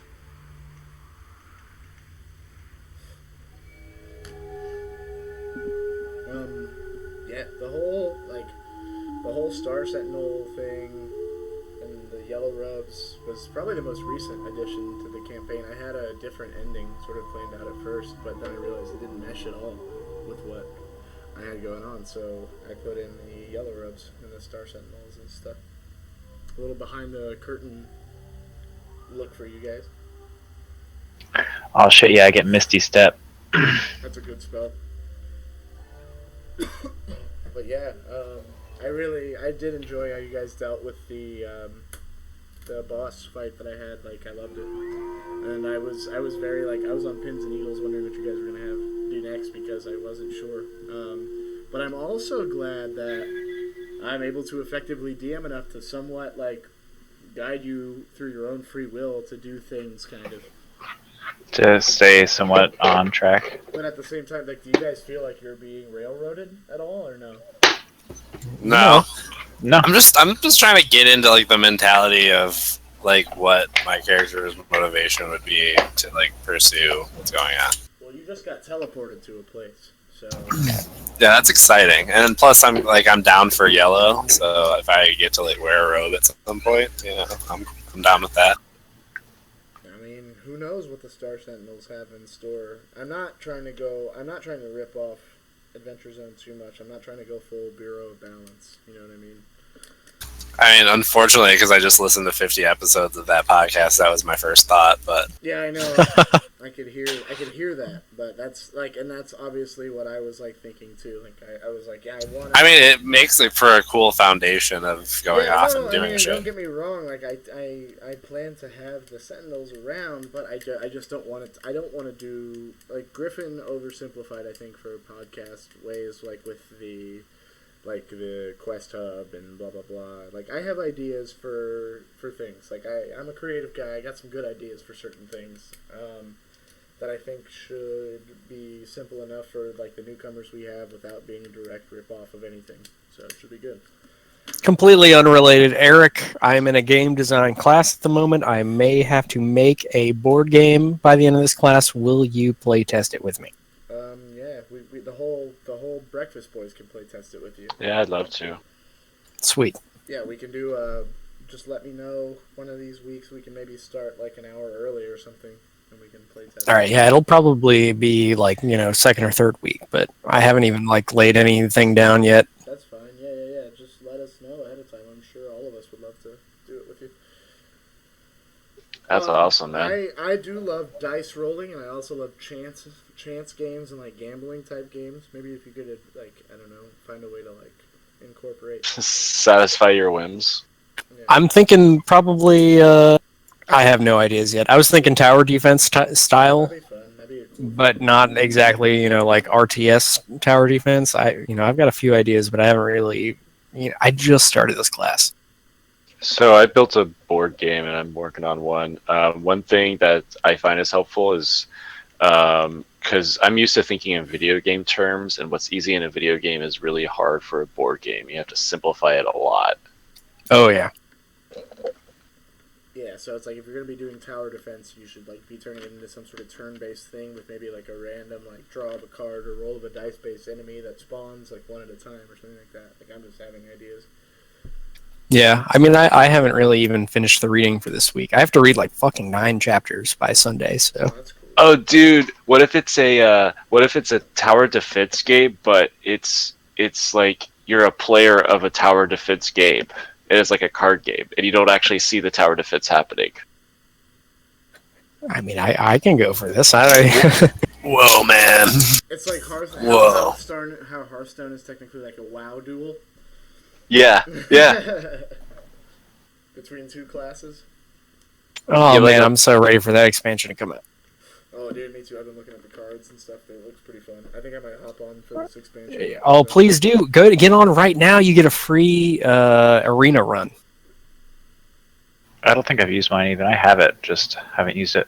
But yeah, so please level up to 3. Get ready for next week because I'm gonna be having to write some fresh content for it, and I have been having. Do we want to roll our level 3 hit dice right now? I mean, it's up to you guys. I believe you. I already did it. I finished mine. I'm sure. I'm about to say I'm sure Shane's already leveled up. I'm trying to figure out what spells I want. I can see invisible. What do I do? I saw that. Well, that's funny. Because Shh. you also tasted the blood, so. Nice. Did you roll it in chat already, or did you just roll it physically? It's on his orc pub sheet, I'm guessing. What was that? What did you use to roll your hit die? It just had a little button that said roll, and I just rolled it. Okay. Simple and easy. But yeah, so yeah, next week is going to be fresh content. Like you guys got to understand, this is what our 3rd session. I wrote this. I pretty much had this entire campaign written except for some of it the first week we met, and I've been having some crazy visions for chapter 2. So should be really awesome. I'm really excited for it. I haven't started writing any of it yet because I've just been planning it out in my brain, and I think you guys are really going to get a kick out of it. I wish. I like enjoying this a lot. I wish we could play twice a week. Though I know that's like maybe too much to ask for. I mean, it would be. I think it could be okay with me. Most weeks I would probably be cool with it. I have so much fucking reading I need to do this week, though. I really need to. Like, I should have started my homework a couple of days ago, but I haven't. Damn it, Kyle. Yeah. I mean, we can schedule like bonus days on occasion, but this week, Yeah. like, I'm in the middle of moving pretty much next True, week. true. We can do side quest stuff sometimes, And we or also, backstory like, stuff. If there's a few of us on Discord, and you guys want to do something, like I have no problem like running an improv campaign with like just fuck around characters or whatever. Like if you guys. Yeah, we can do like history or like. Star Wars, you know. Star Trek, like we can do anything. Like we can literally do anything.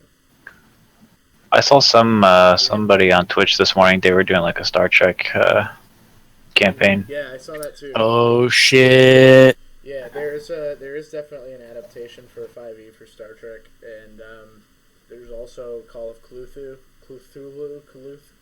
You see, I really want to do that, but I don't know too much about it. From like, God, I don't know where I have that board game at. I mean, essentially, story and lore-wise, we're doing Call of Cthulhu in 5th edition.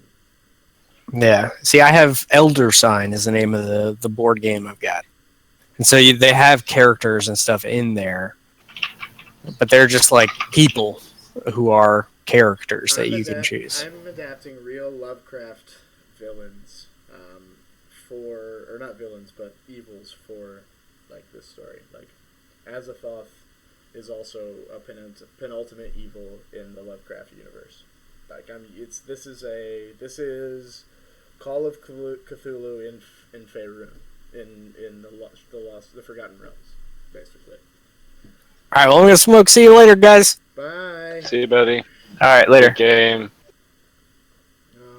But yeah, if anybody has any like requests or criticisms or anything they'd like to see more or less of, or what, like let me know now, because I'm about to start writing the new campaign probably tomorrow.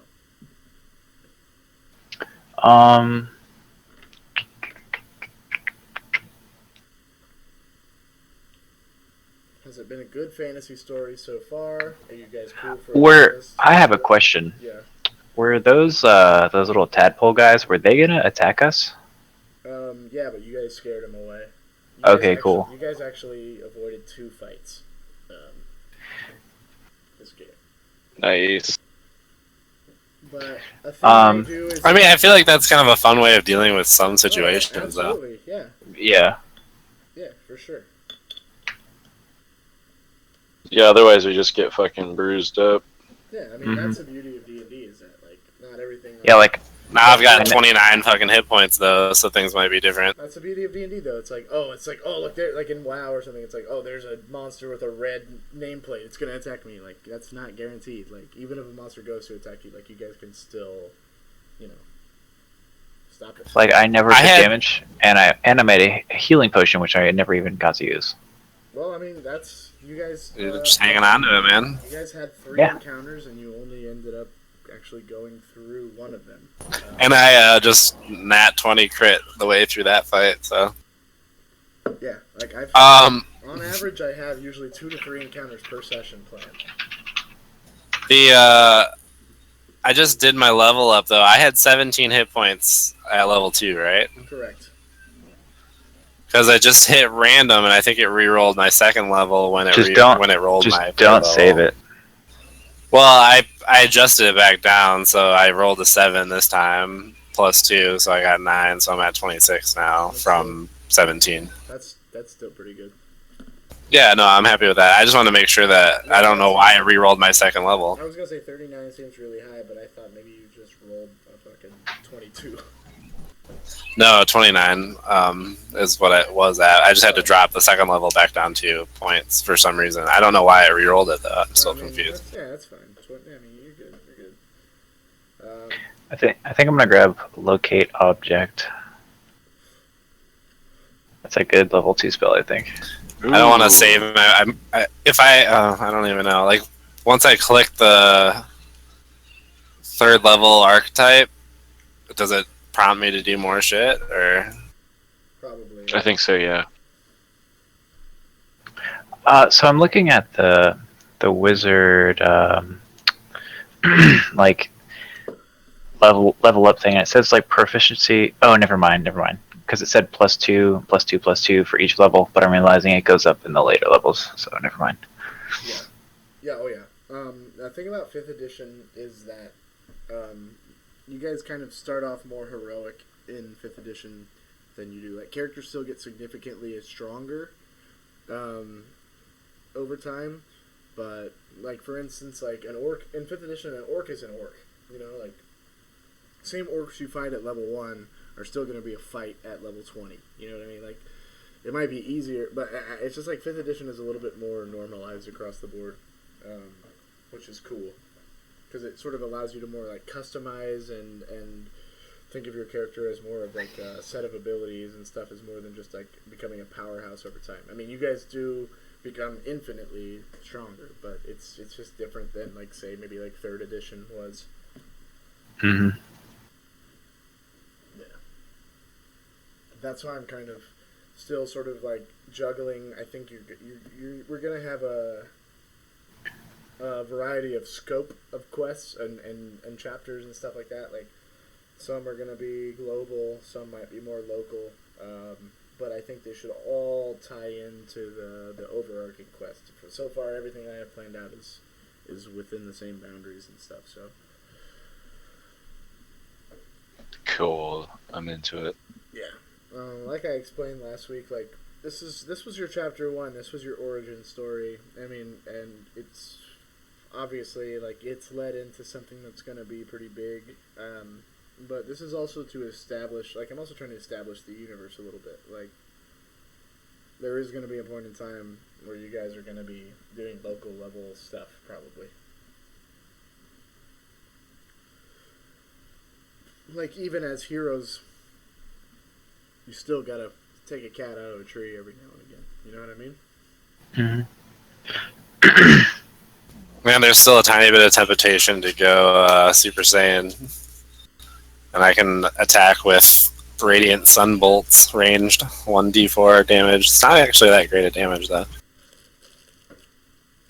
But it is ranged. I do have darts that I keep forgetting to fucking use, too. Hey, man, that's the beauty of D&D once again. Like, I was watching some video of these nerds talking about monks, and they're, like, theory crafting, and it's, like, an entirely ranged attack-based monk. Zach, is your plan still to go Gun Mage? Honestly, I haven't put too much thought into it. I'm just kind of rolling with, because Yeah, I would have. Honestly, it kind of seems like you're becoming more of a cookie cutter wizard, which is fine. It's a I wouldn't. type. Yeah, and if I was gonna go gun mage, wouldn't I have been able? Like, I should have done that like at level 2 to start the skills, right? I don't know. At this point, I feel a lot more experience as a dungeon master than I do as a player. So I don't know. Yeah, I'll probably just go You can ask wizard me for about now. Shane. Are you still there? Yeah. I was very much a fly by the seat of my pants type player. I feel like, and I know I chose monk because it was one of the more like simpler classes spell wise and stuff. So Yeah. And like before that, I had only done like one-shot campaigns with Shane and friends a couple times before that. So I really like. I mean, I did over a year as Dooley, but I mean, our campaign became very heavily like homebrewed too, and it was also a Pathfinder, so it was in like an edited version of 3.5. So the 5e is a lot different. So I just don't know. Personally, the way I look at it, gun mage is basically a DPS class, and wizards have the potential to be a super god class, basically like battlefield control and stuff like that. And that's where like wizards really shine, is like control and manipulation of the field of battle. But isn't that also sort of like the strong suit of like a bard? Well, specifically, Zach's Wizard is School of Conjuration, which is already set on the path towards that sort of battlefield control godlike kind of character. Gotcha. Which is where the wizard wants to be, honestly. I kind of hate that I can only prepare 7 spells a day. Dude, that's the good life compared to every other class. It is. Yeah, I guess. Have it made in the shade compared to other classes. Also, for Misty Step, it says casting time 1 bonus action. Does that mean I can cast it after or before like a regular action? That's so tight. So like I can like fucking teleport into a group of people and then use my thunder wave and blow everybody up. And then fucking run away? Yeah. I think that's how that works. That's badass. It's pretty cool. Or I could also do fog cloud. Run in, use fog cloud, and run away. That's awesome. I think my role is like kind of buff debuff. It seems because like I got this new one. It's called Cutting Words. Expend a use of bardic inspiration to subtract 1d6 from an attack ability or damage roll made by a creature within 60 feet. Oh man, like that's super cool. Yeah, so lots of control there. Wait, like how would you do that after they attack? Is it like a reaction? Yeah. Damn. And you can how many times can you do that? Does it cost like a does it cost like a spell or what? I could feasibly do it 3 times a day. Oh, okay. But only like if you needed to, presumably. It shares the same pool as my buff that I can give you guys to give the 1d6 plus 1d6. So it's Man. the same pool. I have to choose which ones, you know. Damn, that's really good. Yeah, I'll probably start using the cutting words more because, yeah. Tactically advantageous. And then also, I have Song of Rest as well. I'm kind of like a sort of super support class.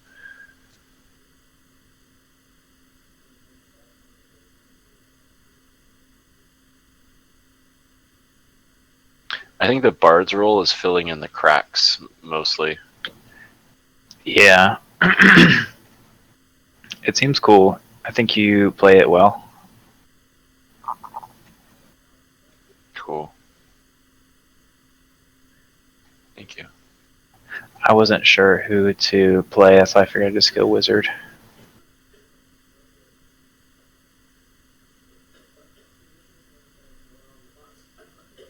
Locate objects badass. We can like find those little statues. Zach, What? do you have Reaper of Souls? Yeah. You should roll a seasonal character. I might. I'm playing a Necro right now. It's pretty fun, but I don't know. I just the more the merrier on Diablo. I just like to play with a party. Yeah, I won't be able to play tonight. Actually, I have to get some sleep. But That's fine. I'm gonna get off for now anyway. I'm going to maybe tomorrow if you're around. Yeah. I'm also gonna get off. I have work in the morning. I'm gonna hang out with my lady before bedtime. But yeah, I hope you guys are enjoying it. I hope you like your encounters and your NPCs and your settings, and I hope you guys like your items and your item sheet. Yeah, those are cool. Mm-hmm. Yeah, it's been cool. I might even just download the PDF so I can add all my stuff in just like more efficiently. Cause why not? You've homebrewed some items before. What do you think? How do you think my first set of items went? I think they're perfect. Yeah. Yeah, I thought you took this page from a previously constructed adventure. I also did. I was like, oh, so he ripped this off somewhere. I was like, oh. Yeah. But then I realized, I looked at it further and I was like, nope, he made this. I created it. Yeah, it's sweet. Cool. Yeah, I'm excited. Excited for next week. If you notice, there's if you read that sheet, there's actually a misprint because I wrote it before you guys played out this campaign, and I was expecting you to destroy the Azalith at the pavilion. So if you read it, the first sentence is, upon destroying the Azalith at Rand's Destructor Pavilion, it breaks into thousands of minuscule pieces. I thought you guys were going to do it there. Yeah, ha ha ha. The original printing of this version is going to be worth millions one day. Anyway, boys. Also, What? I'm definitely going to expect a next day illustration of our adventures today. Fuck. Alright, yeah, I'm gonna have to figure out my favorite part. There are some good parts. Oh shoot, I might do the yellow robe halfling teleporting all of you. All 4 of you. That'd be cool. Oh, it's. Yeah, I guess you can call them sentinels now. You don't have to call them yellow robes anymore. Oh, okay. The sentinel halfling. Yeah, I'm going to call it a night, though. I got to get to bed. Alright, Good to see you, buddy. I'll talk to you guys later. Bye. Peace.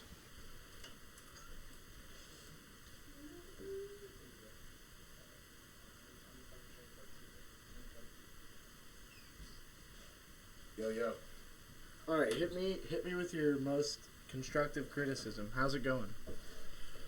I like it. Yeah. Yeah, it feels very contained and constructed. And there's a couple of moments when we were like sort of going off on a wild tangent, and you were able to kind of like steer it back in. Well, that's the thing though, is I don't want it to feel railroaded though. Like I don't want it to feel like it's on a track. Like I don't want it to seem like one thing is the only outcome either. Well, the thing is, it's like it felt like it wasn't that we didn't have a choice. It was like the thing which made the most sense for us was the thing which progressed the plot the most. I mean, because really, when I look back at what I was saying to you guys tonight, oh, hold on. By the way, good night, Twitch. If anybody's watching, thank you for watching. Peace, peace, peace. Love you all. Thanks for watching. We'll be back next week, same time, same place.